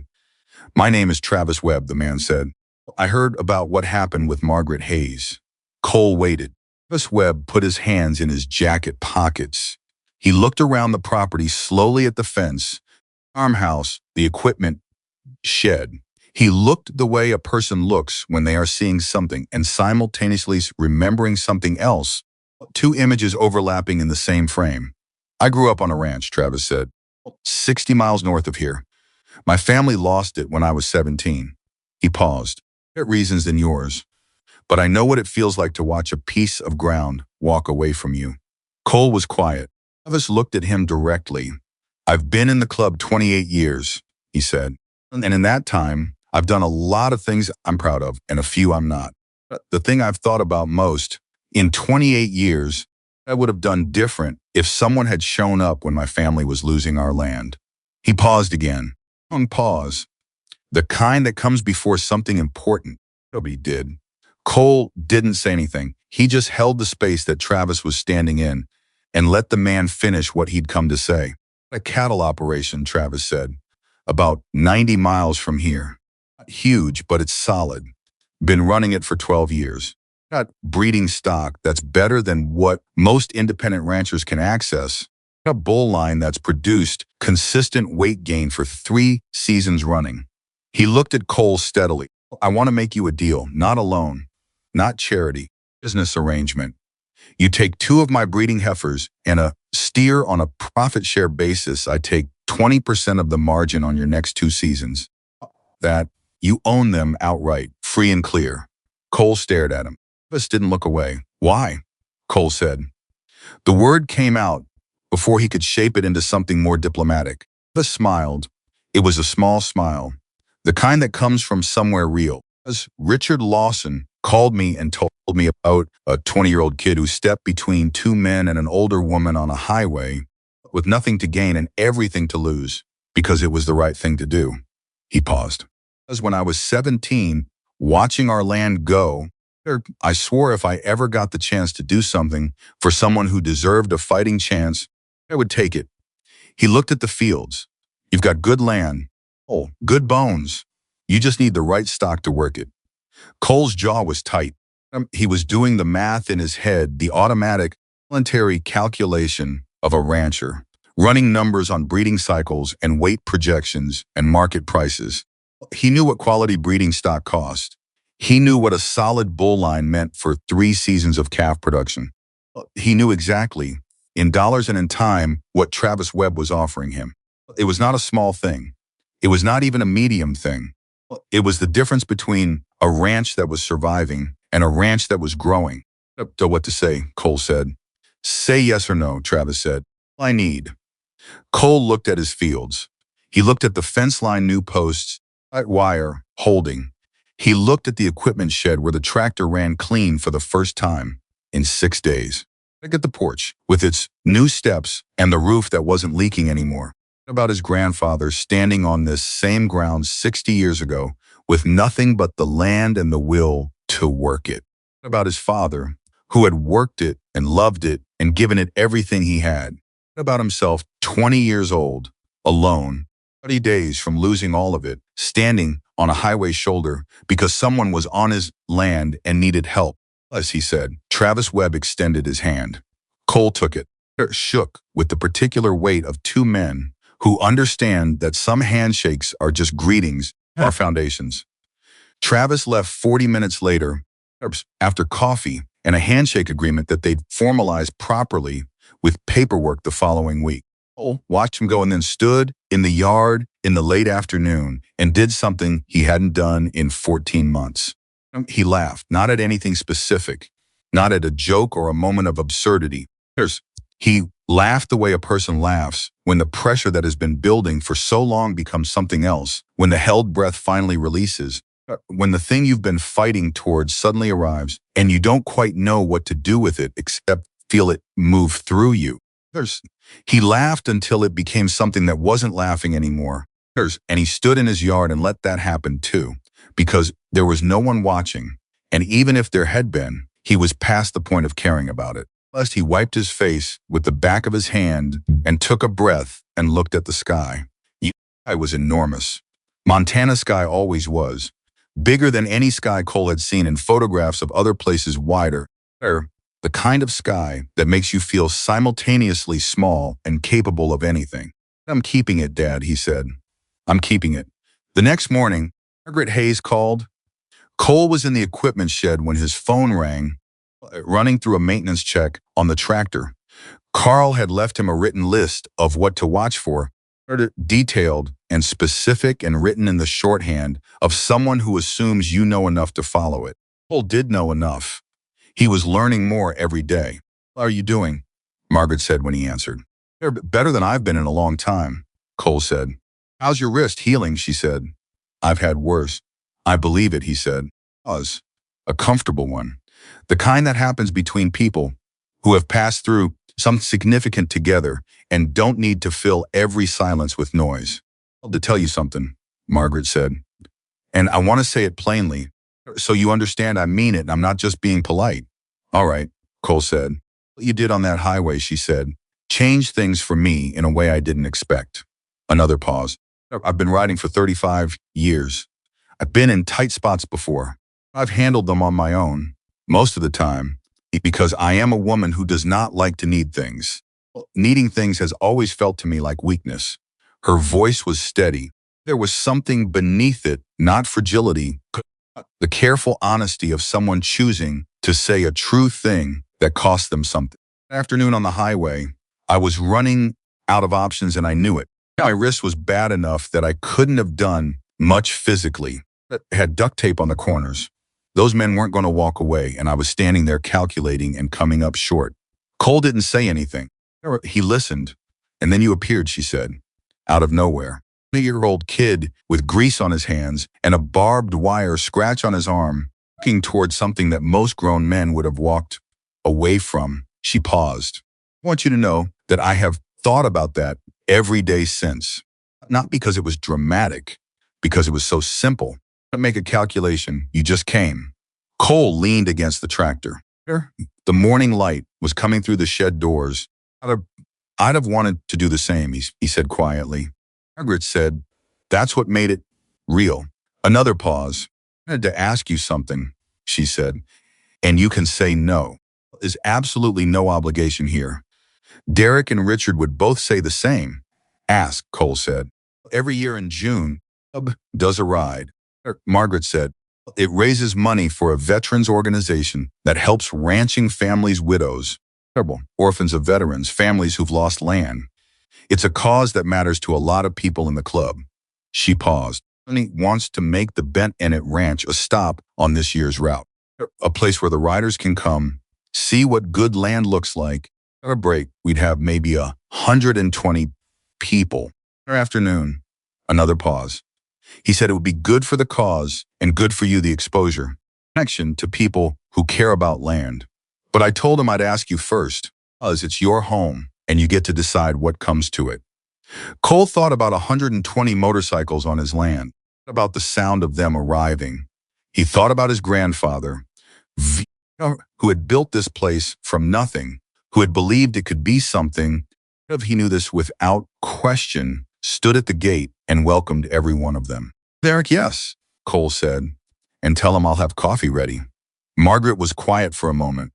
When she spoke again, her voice had the particular texture of someone who has just heard something that confirms something they already believed but are glad to have confirmed. Cole Bennett, she said, your father did something right. He did a lot of things right, Cole said. I'm still figuring out. She laughed. A good laugh, warm and real and brief. I'll see you in June, she said. I'll be here, Cole said. He put the phone down and went back to the maintenance check. That something had settled in him. Some weight that had been shifting and uncertain since the afternoon on the highway had found its place into position, stopped moving. He could feel it, the specific internal stillness of a person who has stopped bracing for impact because they've understood finally that what's coming is not impact. It was something else, and something that had a name he hadn't had occasion to use in a while. His hands moved through the maintenance check with the automatic confidence of someone who knows this machine, this land, this work, this life, who knows it and claims it and is not letting it go. Weeks later, the call came that he truly hadn't seen coming. He was at the kitchen table with the Agricultural Coalition, the paperwork. The grant application for the Multi-Generational Farm Disruption Fund was 17 pages long and required documentation that Cole had been gathering for 4 days. He was on the third to last page, filling in a section about operational capacity and 5-year projections. When his phone rang, it was a number he didn't recognize. He'd been getting a lot of those lately. "Cole Bennett," he said.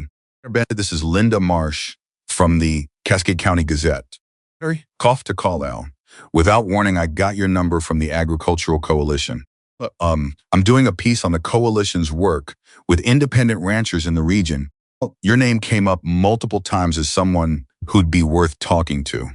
Would you be willing to answer a few questions?" Cole set down his pen. About that reporter.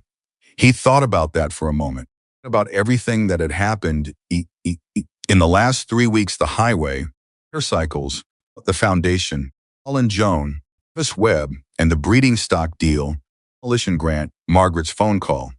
He thought about how all of it had started with one decision on a highway shoulder, made in a split second, made without thought of consequence or reward, about whether he wanted any of that in a newspaper. "Kind of piece," he said carefully. "It's a feature on the coalition's impact," Linda Marsh said. "They're helping farms like yours stay viable.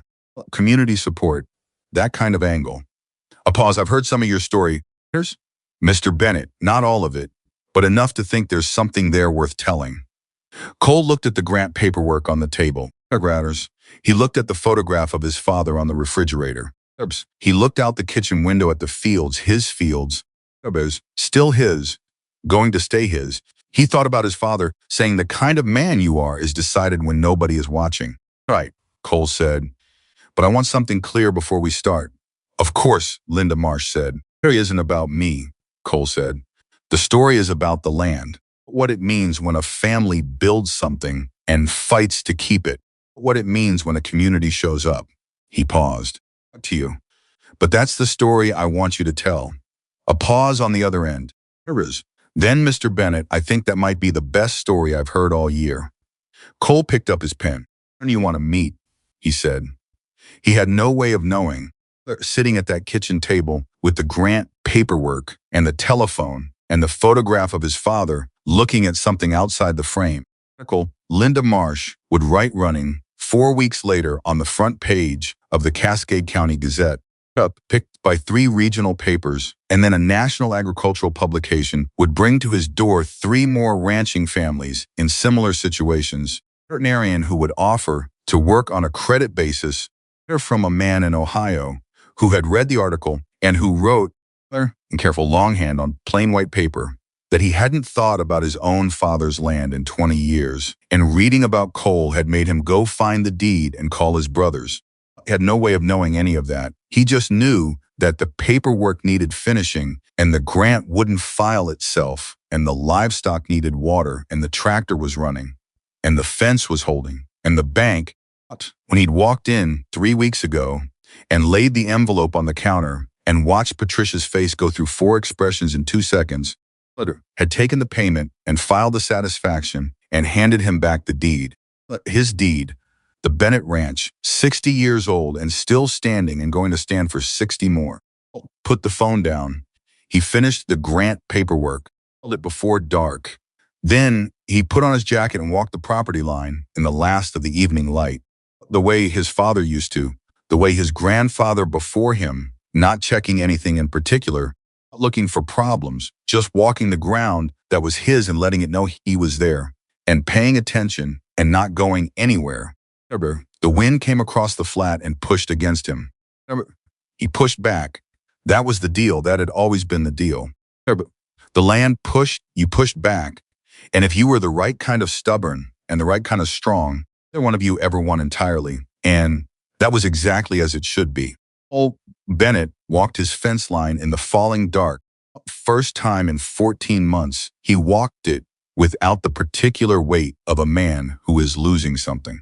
A bit. He walked like a man who is keeping something, and that was a different kind of walk entirely. The article ran on a Thursday.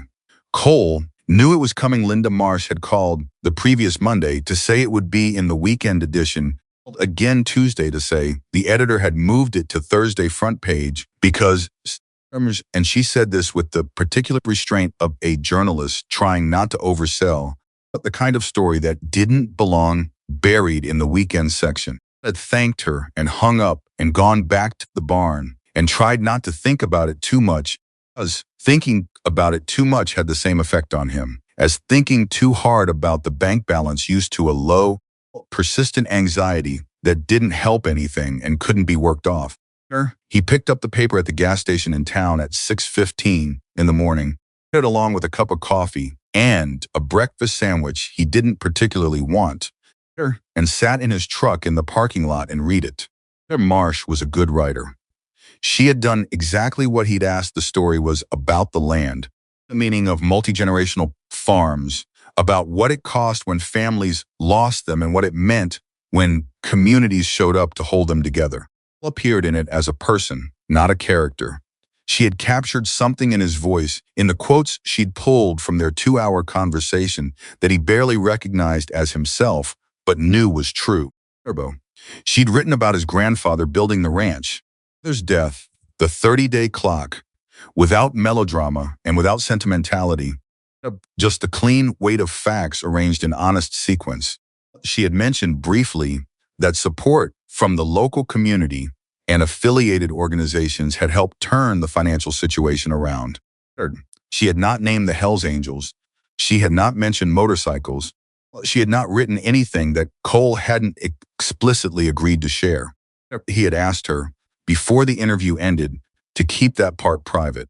The people who helped me, he'd said, didn't do it for recognition. I'm not going to give them recognition they didn't ask for. Linda Marsh had been quiet for a moment.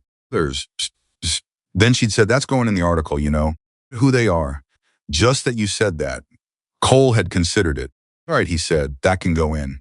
And there it was, in the third to last paragraph.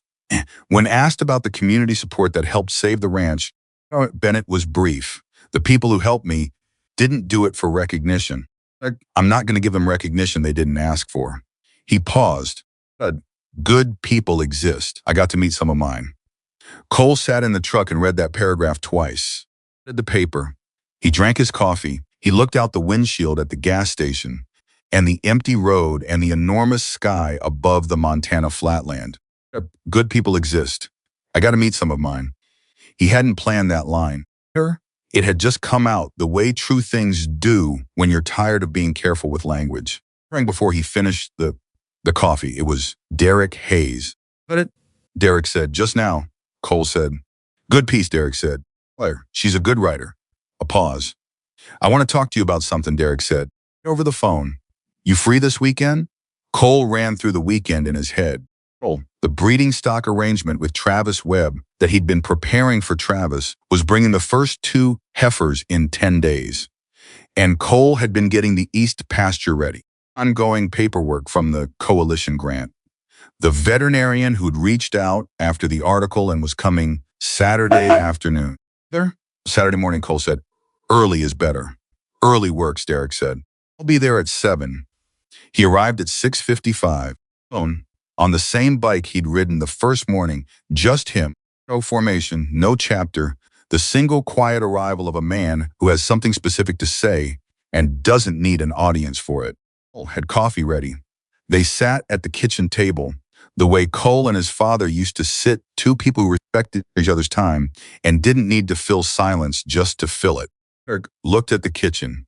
He looked at the photograph of Cole's father on the refrigerator, at the deed framed now, hung on the wall next to the window, an act of deliberate optimism that Cole had allowed himself the previous week. The deed, Derek said. Picked up a frame at the hardware store, Cole said. Derek nodded slowly. Something moved in his face. Appreciation. Cole thought for the particular kind of statement a framed deed makes when you hang it on the wall. Arrogance. Commitment. I want to tell you something about my mother, Derek said, wrapping his hands around the coffee mug. He looked at the table for a moment. Oh, she doesn't talk about being scared. It's not her nature. She's been riding since before I was born. She's been in situations most people never encounter, and she's handled all of them. Is not a thing she gives space to. Cole waited. Told me. Eric said that on that highway, in those minutes before you showed up, she was scared. She told me she was running the math and not liking the answer. He paused. She said when she heard you say, hey, just that one word, something dramatic, something in her unlocked. Like the calculation changed in an instant. He looked at Cole steadily. She said she didn't know if you were going to make it worse or better, and it didn't matter because you showed up and she wasn't alone anymore. Cole's jaw tightened slightly. But I'm telling you this, Derek said, because I want you to understand the full weight of what you did. Practical thing, not the confrontation, not the bluff about the trooper walking her to the farmhouse. I mean the specific thing of showing up when someone is alone and letting them know they're not. He paused. That matters in a way that's hard to put a number on. Cole set his mug down at the framed deed on the wall. My father showed up for people, he said. And the thing I remember most about him. I didn't learn it, I just watched it long enough that it became the only thing that made sense. Derek nodded. I wanted to hear, he said. Cole looked at him. Derek reached into the inside pocket of his jacket and put an envelope on the table. Cole looked at it. He recognized the weight and shape of an envelope with something significant inside. I told one before 3 weeks ago, standing at the fence line with Richard Lawson. Derek, this isn't from the club, Derek said, before Cole could finish the objection that was already forming. It was from me, personal, not Richard, not the chapter account. He held Cole's gaze. I run a business. 3 businesses, actually. Automotive, property, and a logistics company. I have resources that I choose how to deploy. He nodded at the envelope. To a pickup truck. 4 years old, they're good condition, fully serviced. Because I drove in on that first morning and watched you load supplies into a truck that I was genuinely surprised started. And I didn't say anything then because it wasn't the moment. It's the moment now. Cole looked at the envelope. About the truck in question, the 2009 Ford that had 187,000 miles on it and a transmission that skipped in second gear and a heater that worked on the passenger side only. Which was fine because Cole was always on the driver's side, which was not fine when the temperature dropped below 20 in January. About the number of times in the last 14 months he'd held his breath, pulling onto the highway, unsure whether the truck was going to hold together for the one more trip to town. He picked up the envelope. He opened it. The title was to a 2021 Ram 1500. Blue, 22,000 miles. Cole stared at it. Derek, he said. His voice had gone quiet in the way it went quiet when he was managing something significant. This is too much. No, it isn't, Derek said simply. You need a working truck to run a working ranch. The one in your driveway is held together by habit and optimism. You need it. Accept it. Cole set the title down on the table. Looked at his hands. He looked at the framed deed. He looked at the photograph of his father, who had driven that same 2009 Ford for 6 years and had coaxed it through 2 transmission issues and a cracked radiator hose with the determined ingenuity of a man who couldn't afford to replace it. Where is it? Cole said. Parked at Carl's shop, Derek said. Run through it last week. Everything's good. Cole nodded. Read the title carefully and put it in his shirt pocket, the same place he'd put Lawson's envelope, same pocket, same side over the same piece of his chest. Tell me what I can do, Cole said. I know I can't pay this back in cash. I'm not going to pretend I can. I need to be doing something. That's who I am. I need to be contributing, not just receiving. Derek looked at him for a long moment. A family, he said, about 40 miles south. Ms. Ridley. Father died 2 years ago. Mother and 2 teenage sons trying to run a cattle operation on land they don't know how to manage because the father did all the knowing. He paused. Where you were 6 months ago, maybe a little earlier in the slide. Another pause. Travis Webb is already talking to them. Richard knows about them. What they need right now, what would actually help them right now, is someone who has been exactly where they are and can sit at their kitchen table and tell them what it looks like from the other side. Cole was very still. "Want me to go talk to them," he said. "I want you to go be for them what nobody was for your father," Derek said. The silence that followed was one of those silences that lands on a table between two people and sits there fully formed, needing nothing added to it. Cole picked up his coffee mug. "Fuck." He set it down. "When?" he said. "Whenever you can," Derek said. "That would be better." "I'll go Monday," Cole said. Derek nodded. That was all. He didn't thank him. He didn't make a speech about it. He just nodded. The way people nod when something has been decided, and the deciding was the important part, and anything said afterward would only dilute it. They finished their coffee. Derek left at 8:15. Paul sat at the kitchen table for a while. After he heard the motorcycle go down the access road, he sat and looked at the title to the truck in his shirt pocket. He'd taken it out and laid it flat on the table and thought about the Ridley family 40 miles south. And two teenage sons and a piece of land that was sliding away from them. About his father on the last morning. The kitchen, coffee cup, the absolute stillness. He thought about what it would have meant, what it would have concretely, or materially, emotionally changed if someone had shown up at the Bennett Ranch 14 months ago, or everything got as bad as it got, and sat at this table and said, "I know what you're going through. Here's what the other side looks like." To that was not something Cole was able to sit with for very long without having to stand up and move, because the answer was large and it had edges. He stood up to work, but Monday was in his calendar now, button fixed, and he was going. The veterinarian arrived Saturday afternoon, as promised.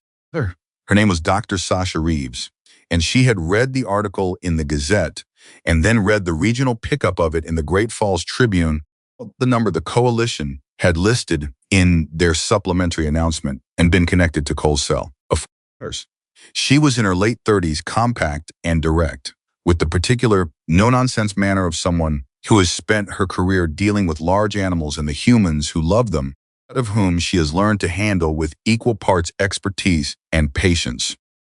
She came in her own truck, which was large and outfitted with the organized specificity of a mobile working clinic, and she examined the 12 head of cattle with careful, systematic attention while Cole walked alongside her and answered questions and tried not to feel self-conscious about the things that hadn't been done as well as they should have been done during the 14 months of one-man operation.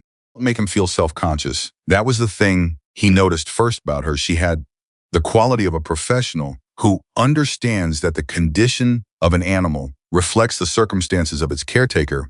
That judgment serves no one.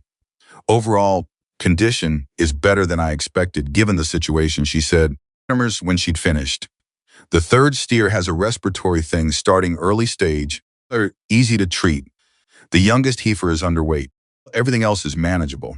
She looked at her notes. "I want to come back in 3 weeks for a follow-up. I want to get blood panels on 4 of them. What's that going to cost?" Cole said.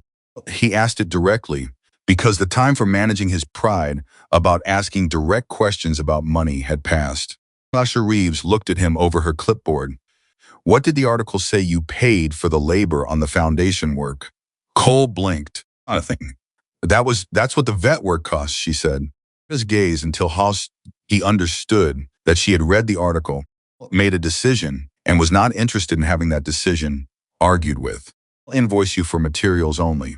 My time is a contribution." Cole opened his mouth. "Oh," she said, in the tone of a woman who has dealt with stubborn ranchers for 15 years. "I grew up on a ranch. My parents lost theirs when I was in vet school. I read about yours, and I decided to show up. Let me show up." Cole closed his mouth. Sasha Reeves almost smiled. "Good," she said. "I'll see you in 3 weeks." She drove away at 4:30. Cole stood in the barn and felt the thing he'd been feeling with increasing frequency over the last weeks, that specific, layered, complicated emotion that sits at the intersection of gratitude and disbelief and something that might eventually, with enough time and space, become ordinary. Ordinary feeling of a person who is no longer alone in the middle of a hard thing. Ordinary, extraordinary feeling of community. He had not had it since his father died.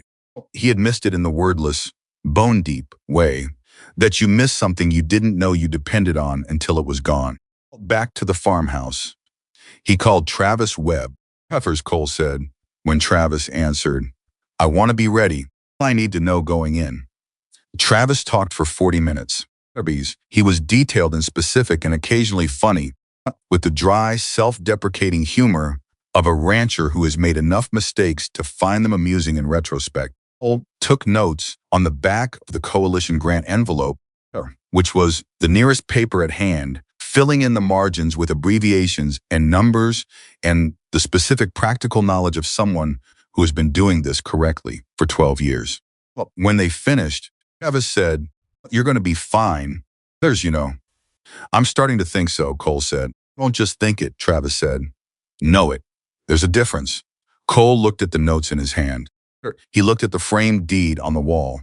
He looked at the photograph of his father. He said, "You're right. There is." He went to the Ridley place Monday morning.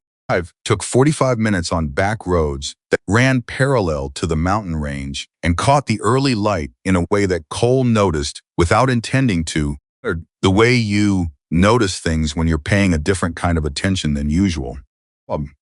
He was not going to fix a machine. He was not going to check a fence or treat a sick animal. He was going somewhere to sit at a kitchen table and be a human being for another human being, which was a thing he understood in principle and was slightly nervous about in practice. A property was smaller than the Bennett ranch, maybe 60% of the acreage, layout, different land. A woman named Helen Ridley met him at the gate. She was mid-40s, with the particular kind of tired that comes from 2 years of holding something together alone. Not the tired of a single bad night, but the structural tired of sustained effort without rest. She shook his hand with a grip that was firm and assessed him with eyes that were careful and slightly wary, as she was a woman who had learned to be careful about who she trusted, as trust had a cost she couldn't always afford. "Travis Webb called," she said, "and Richard Lawson." She looked at him steadily, "And I read the article." "Then you know more about me than I know about you," Cole said. Something shifted in her expression. Not quite a smile. The specific relaxation of a person who has been ready for the wrong thing and just realized it isn't coming. "Inside," she said. "I have coffee." Her 2 sons were at the kitchen table when they came in. The other one, Marcus, was 17. Cole's age felt suddenly significant when he looked at this kid, the same age Cole had been, when he started understanding that the ranch was in real trouble. When the weight of the future started to make itself felt. Jake was 14, and he looked at Cole with the particular combined expression of a kid who wants to understand something important and isn't sure he's going to be allowed to stay in the room while the adults talk about it. Cole looked at Jake and said, "You can stay. This is about your ranch too." Jake sat up straight. Ellen poured coffee without being asked for Cole's preference. She poured it black, and that was exactly how he took it. About Margaret doing the same thing, making an accurate, intuitive read of a person in a moment of stress, and understood that people who have held hard things together for a long time develop a particular attentiveness to all practical needs of the people around them. "Tell me where you are," Cole said. Helen looked at him. "You've read the article. You know where I am." "I know the bank part," Cole said.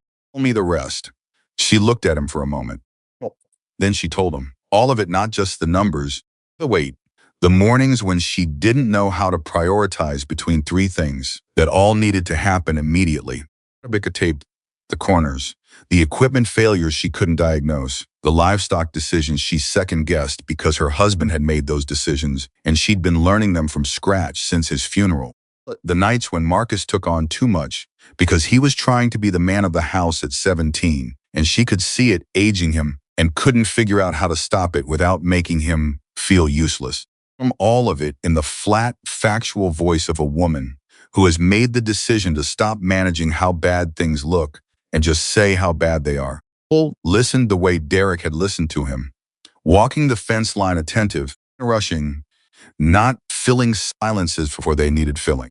As she finished, he said, okay, the bank situation first, then the equipment, then the livestock. We're going to go through all of it. I'm going to tell you exactly what I did and exactly what I learned and exactly what I wish someone had told me before I had to figure it out alone. Helen's jaw tightened. And resistance, in the specific way a jaw tightens when a person is working very hard, not to show relief that is almost too large to contain. Right, she said. Cole picked up his coffee. He talked for 2.5 hours. Talked about the agricultural coalition and the grant programs and how to fill in the paperwork and which sections trip people up. Talked about Travis Webb and the breeding stock arrangement and how to approach a deal like that from a position of offering something, not just receiving. He talked about Carl and what good engine maintenance looked like on limited resources. Talked about the specific sequence he'd use to prioritize repairs, what absolutely needed doing first, what could wait, what the bank cared about versus what actually mattered for operations. Talked to Marcus about the weight of being 17 in the middle of this. He did it carefully, not condescendingly, the way you talk to a peer who happens to be younger, acknowledging the reality of what Marcus was carrying without making it dramatic, also without pretending it wasn't heavy. You're not the man of the house, Cole said. You're the older son. Those aren't the same thing. My job right now is to learn the ranch, not to carry it. That's different. Marcus looked at him with the expression of a 17-year-old who has been told something true that he badly needed to hear. Marcus started. Your dad built this, Cole said. But you maintain it, you grow it. That's your job. It's enough. Then enough. Marcus looked at the table. Then he looked up. How do you know that, he said. Challenging. Genuinely asking, because I was you, Cole said.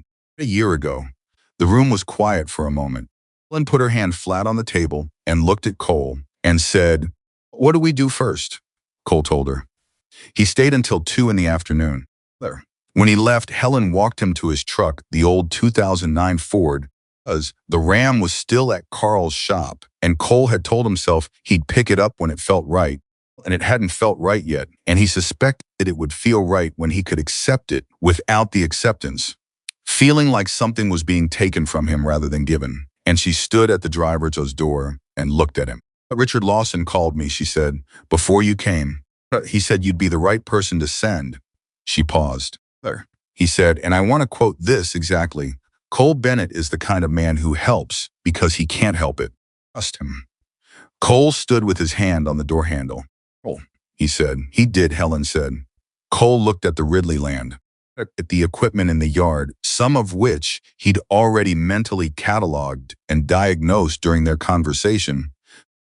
What needed attention. In the same involuntary way, he noted what needed attention on his own property. At the farmhouse with its small specific signs of a house that was being held together by effort and will, and not quite enough of either. About Lawson at the fence line. This isn't charity, this is respect. He thought about Derek at the kitchen table. I want you to go be for them what nobody was for your father. Tell your sons, Cole said, that I'm going to come back next week. And that the week after, if they want, they can come to my place and help me work the new cattle in. A good practical experience. Helen looked at him. I have to do that, she said. I know, he said. She nodded once. The same kind of nod that people use when language would diminish something. He drove back to the ranch with the radio off and the window cracked and the October air coming through cold and clean. He was somewhere in the middle of the drive, on the long straight stretch with the mountains visible to the west, when he understood something that he hadn't fully understood before. It had been building through the weeks since the highway, through the foundation work and the coalition paperwork, and Travis Webb's handshake and Sasha Reeves declining to invoice for her time, and Derek's truck and Lawson's quiet, solid integrity, and Margaret's voice saying, your father did something right. It had been assembling itself piece by piece, the way a larger truth assembles itself from the accumulated weight of smaller ones. What he understood was this, that the thing which had happened on the highway was not accounting about him. It was not about the Cole Bennett being brave or good or exceptional. It was about a single moment in which a person had the choice to look away from something that needed attention and chose instead to look directly at it. And that choice had produced a consequence, and the consequence had produced another. The chain of consequences was still moving and would keep moving in ways he couldn't predict and probably wouldn't fully see. He had not saved Margaret Hayes for the reward. He had not even saved her for the feeling of having done the right thing. Well, that feeling was real, and he didn't apologize for it. He had saved her because she was a person on his land who needed help, and he was a person who could not look away from that. And the reason he could not look away was that his father spent 30 years showing him, for example, what it looked like when a man chose not to look away. The consequence of that choice was Helen Ridley's jaw tightening against relief. Was Marcus sitting up straighter? Was Jake being allowed to stay in the room? Was a piece of land 40 miles south that might, with the right support at the right moment, go the way so many pieces of land went? Cole drove with both hands on the wheel and the mountains keeping pace to his west and thought about chains. The way one person's decision creates a door for the next person, who creates a door for the next, and how the chain doesn't announce itself, it just keeps adding links. Quietly, in the ordinary moments of ordinary days, you won't see its full length until you're far enough along to look back. He was not far enough yet. He was 20 years old and he had 30 years of work ahead of him and more decisions than he could count. Most of them would be small and practical and unmemorable, and that was fine. That was how a life was built, not in the dramatic moments, but in the accumulation of small decisions made correctly over a long time. The one on the highway had been dramatic, and it had started the chain. What was going to carry it?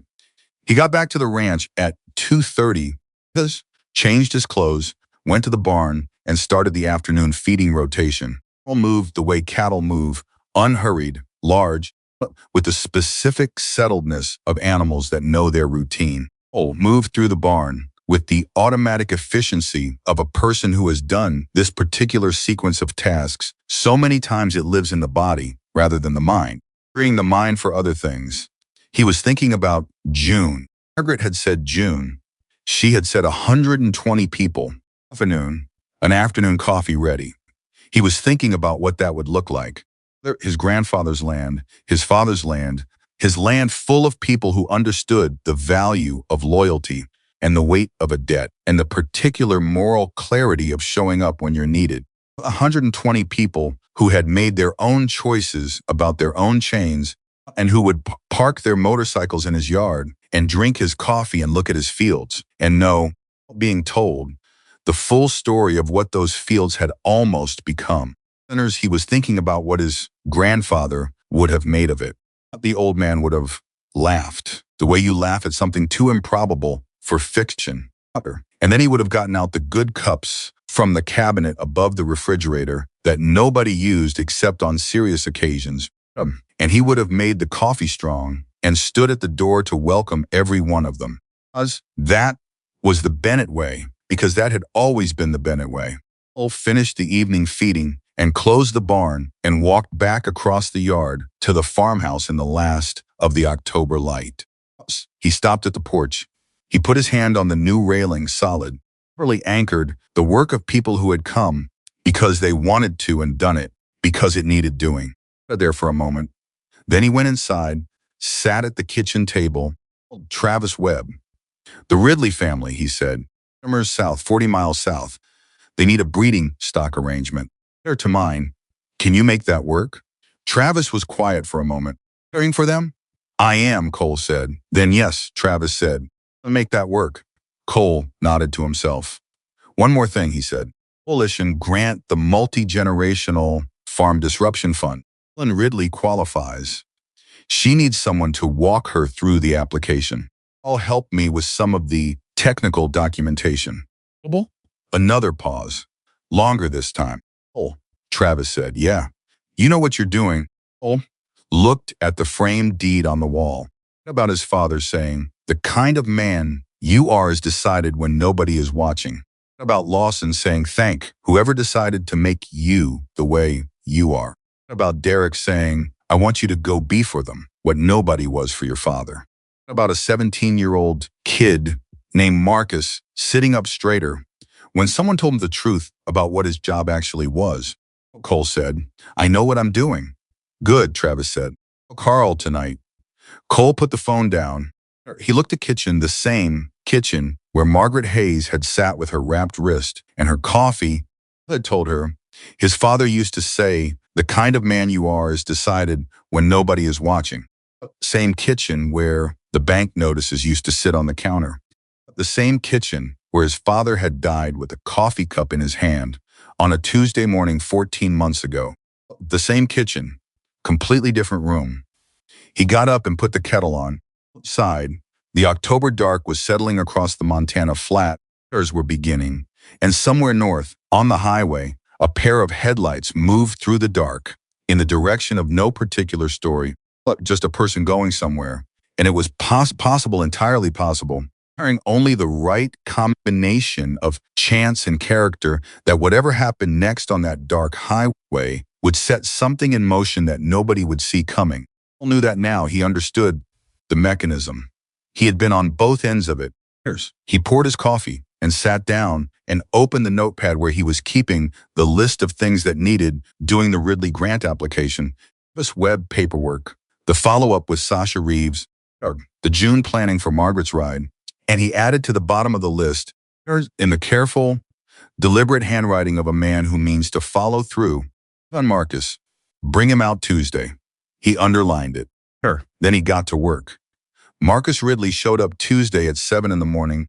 Way Cole had shown up everywhere that mattered in his life early, ready to work, before anyone asked him to. Cole was already in the barn when the truck pulled up.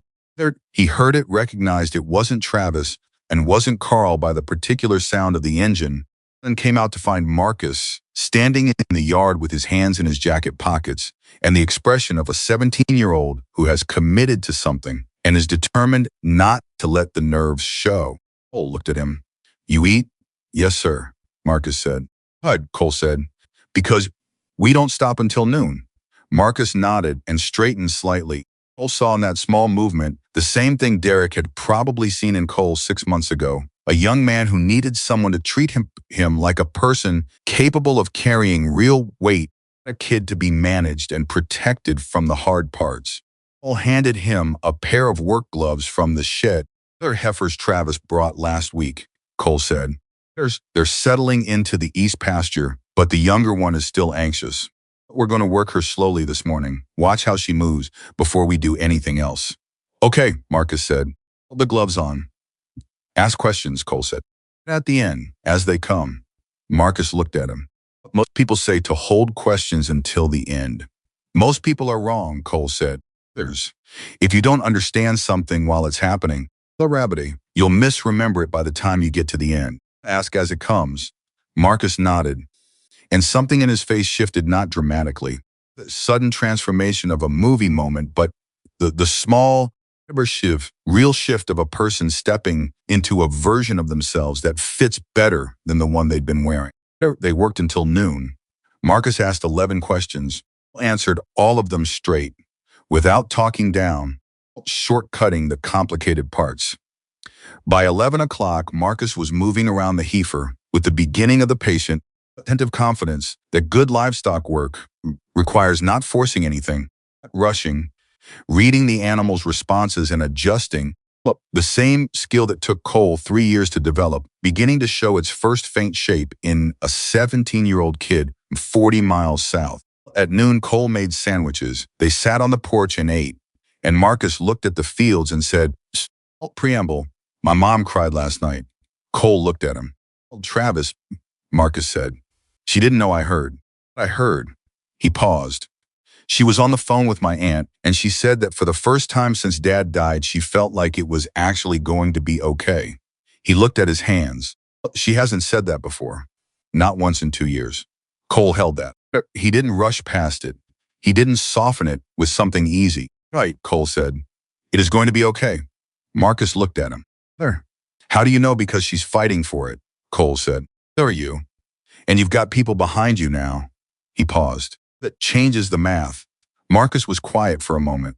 Cole recognized the quiet it was, the quiet of someone absorbing something real, turning it over, checking it for cracks.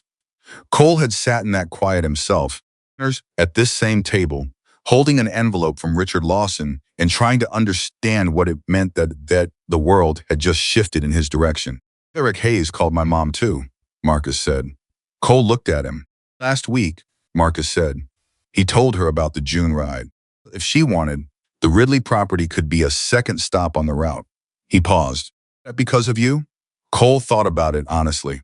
Probably, he said. But it doesn't matter why. What matters is what it means for your family. What does it mean? Cole looked at the framed deed visible through the kitchen window. Oh, it means you're not invisible anymore, he said. People know your land exists. That people who care about land surviving, that matters more than you think right now, and you'll understand how much it matters in about 5 years. Marcus sat with that. Then he said, can I come back next week? Every Tuesday, Cole said. Until you don't need to anymore. Marcus nodded. He left at 1 o'clock, and Cole watched the truck go down the access road and felt the specific satisfaction of a thing done that needed doing, not the dramatic satisfaction of a crisis resolved. More durable satisfaction of a pattern established. A consistent presence. The same thing, offered reliably, had offered to the land for 30 years. That was how things lasted, not in single dramatic gestures, but in the accumulation of consistent, ordinary, reliable presence. Cole understood that now in a way he hadn't before the highway. Back to work. June arrived the way June arrives in Montana, not gradually, but suddenly, cold, releasing its grip almost overnight. And the fields going from brown to green in what felt like a matter of days, opening up to that particular blue that belongs to no other state and no other season. I'd been preparing for 3 weeks. He'd mowed the yard twice. Fixed the gate, latch finally, after years of the thing hanging crooked. He'd fixed it properly. Where? Just swinging clean and level. He'd set up a long table on the east side of the yard. With Margaret's help, she'd driven up the previous Saturday to walk the property and decide logistics, moving through the space with the assessing eye of someone who has organized events of this particular kind before. Station here, she said, pointing to the east corner of the yard near the equipment shed, and first aid near the gate.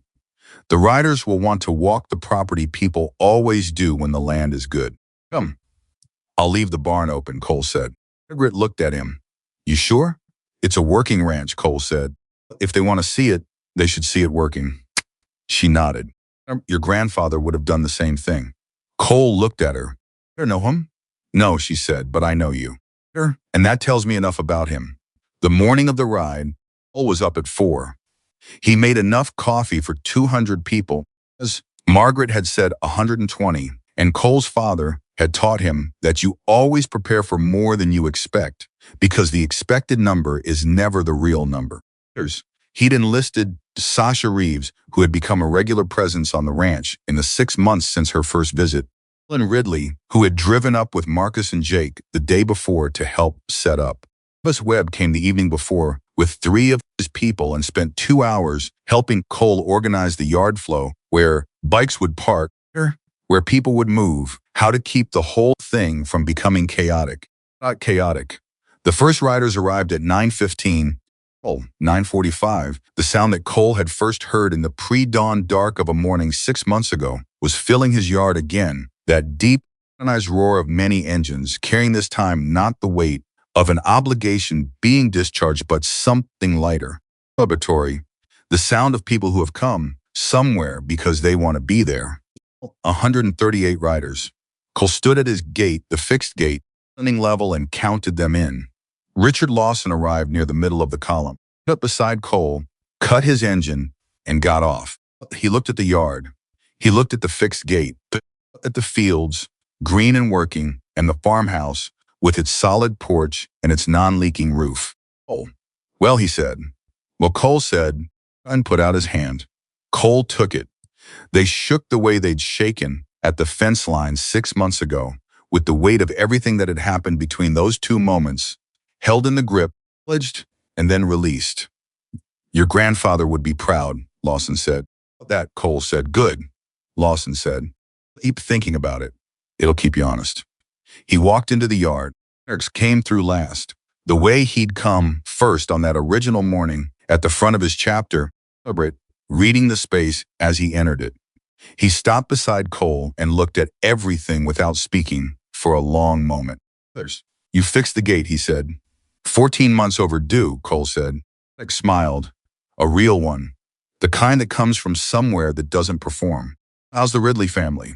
Marcus is going to be a good rancher, Cole said. 3 years. And Helen? Fighting, Cole said. All you need. Derek nodded. Travis tells me you connected 2 more families to the coalition last month. Cole shrugged slightly. They needed connecting. Derek looked at him. You know what Richard said about you last week? I can guess.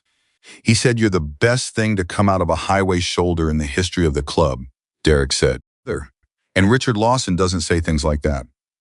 Cole didn't say anything, but looked at his yard full of people and motorcycles and noise and life, the thing that he had no name for still, but that had been growing steadily since that October afternoon, that particular certainty of a person who is exactly where they are supposed to be, exactly what they are supposed to be doing in a life that is against significant odds and through a chain of choices and consequences too long to fully trace, genuinely and durably and specifically his.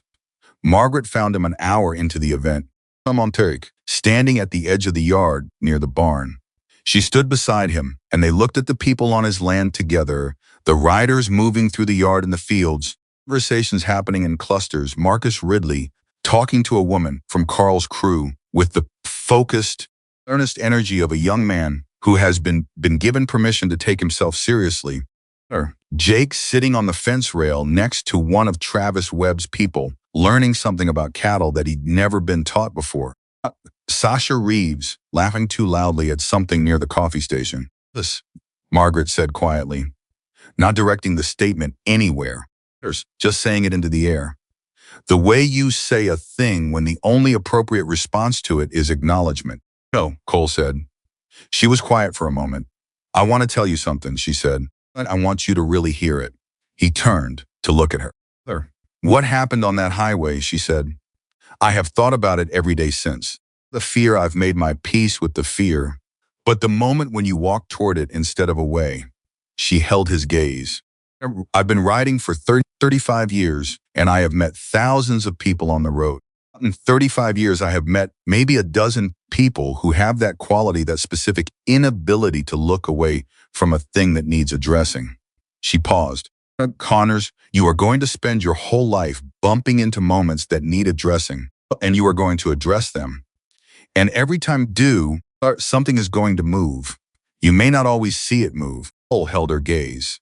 My father, he said. Look at what he did. I know, Margaret said. And look what he made. The words landed in Cole's chest and stayed there. But he didn't try to answer them. Some things don't need an answer. Some things just need to be received, fully, without deflection or diminishment, and carried forward into the days that follow. He received it. He turned back to the yard. The riders stayed until 3 in the afternoon. They left the way they did everything organized, deliberate, in formation, the sound building, and then diminishing northward up the county road. Cole stood at his fixed gate and watched them go. The same way he'd stood at the broken gate 6 months ago, watching the first departure.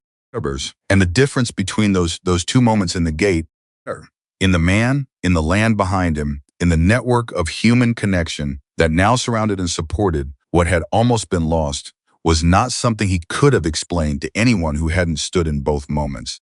He could feel it. When the last taillight disappeared over the grade and the sound dropped to silence, Cole stood alone at his gate in the June afternoon and put both hands on the top rail his gate, fixed and level, swinging clean, and looked at his land. Hers were green and working. The fence lines were solid. The tractor was running. The farmhouse roof wasn't leaking. Station held. The cattle in the east pasture were good stock, properly managed, healthy, and gaining weight on schedule. The deed was on the wall in a frame from the hardware store. Balance was positive and growing. The Tuesday mornings were marked on the calendar, one after another, stretching forward into the months ahead.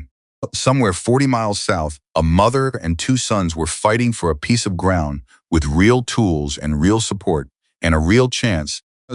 Had shown up at their kitchen table and done for them what no one had done for his father.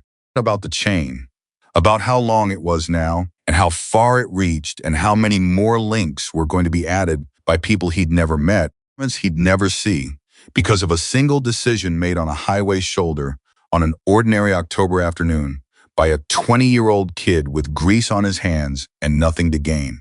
About his father. He thought about his grandfather. About Margaret saying, "Look at what he made." About Lawson saying, "Thank whoever decided to make you the way you are." About Derek saying, "The kind of man you are is decided when nobody is watching." No, Cole thought, that's not quite right. The kind of man you are is decided when nobody is watching. Consequences of that man, the doors he opens, he starts, the land he saves, and the families he reaches, and the Tuesday mornings he shows up for, those consequences don't stay private. Just go everywhere. Cole Bennett, 21 years old, the son of one who showed up for people and the grandson of a man who built something from nothing, at his fixed gate in the June light, and understood that with the full weight and clarity of a truth finally arrived at, what he had started on that highway was not finished and was never going to be finished, because that was the nature of the right thing done without calculation. It didn't stop. It didn't stop. It just kept moving, one person to the next, an open door to the next, one kitchen table and one fixed fence, and one Tuesday morning at a time, and outward and on. He let go of the gate. He turned back to his land. He went to work, because that was who Cole Bennett was, the farm boy who refused to look away, who saved a stranger on his land, who received grace without losing himself in it, passed it forward without being asked, who carried his father's example and his grandfather's ground and his own unshakable, performative, bone-deep integrity into every day that followed. In the world of people who understand what loyalty costs and what courage looks like when no one is watching, he was never forgotten. Not by the woman on the highway, not by the men who came to rebuild what was broken, but by the families whose land survived because he showed up. Not by the sound of engines that still turned onto his road sometimes. In the early morning or the late afternoon, the particular rumble of people who knew exactly where they were going and why. Cole Bennett kept the ranch. He kept the land. He kept his father's name on the deed and his grandfather's dream in the soil and his own name, and clean and standing in the memory of everyone who had ever watched a man choose to walk towards something hard instead of away from it. That every bit of that had started with 6 words spoken on a highway shoulder to 2 men who had picked the wrong fight, a piece of ground that belonged to a boy who did not know how to look away. There's words, a life built on them. You're leaving her alone. Right now.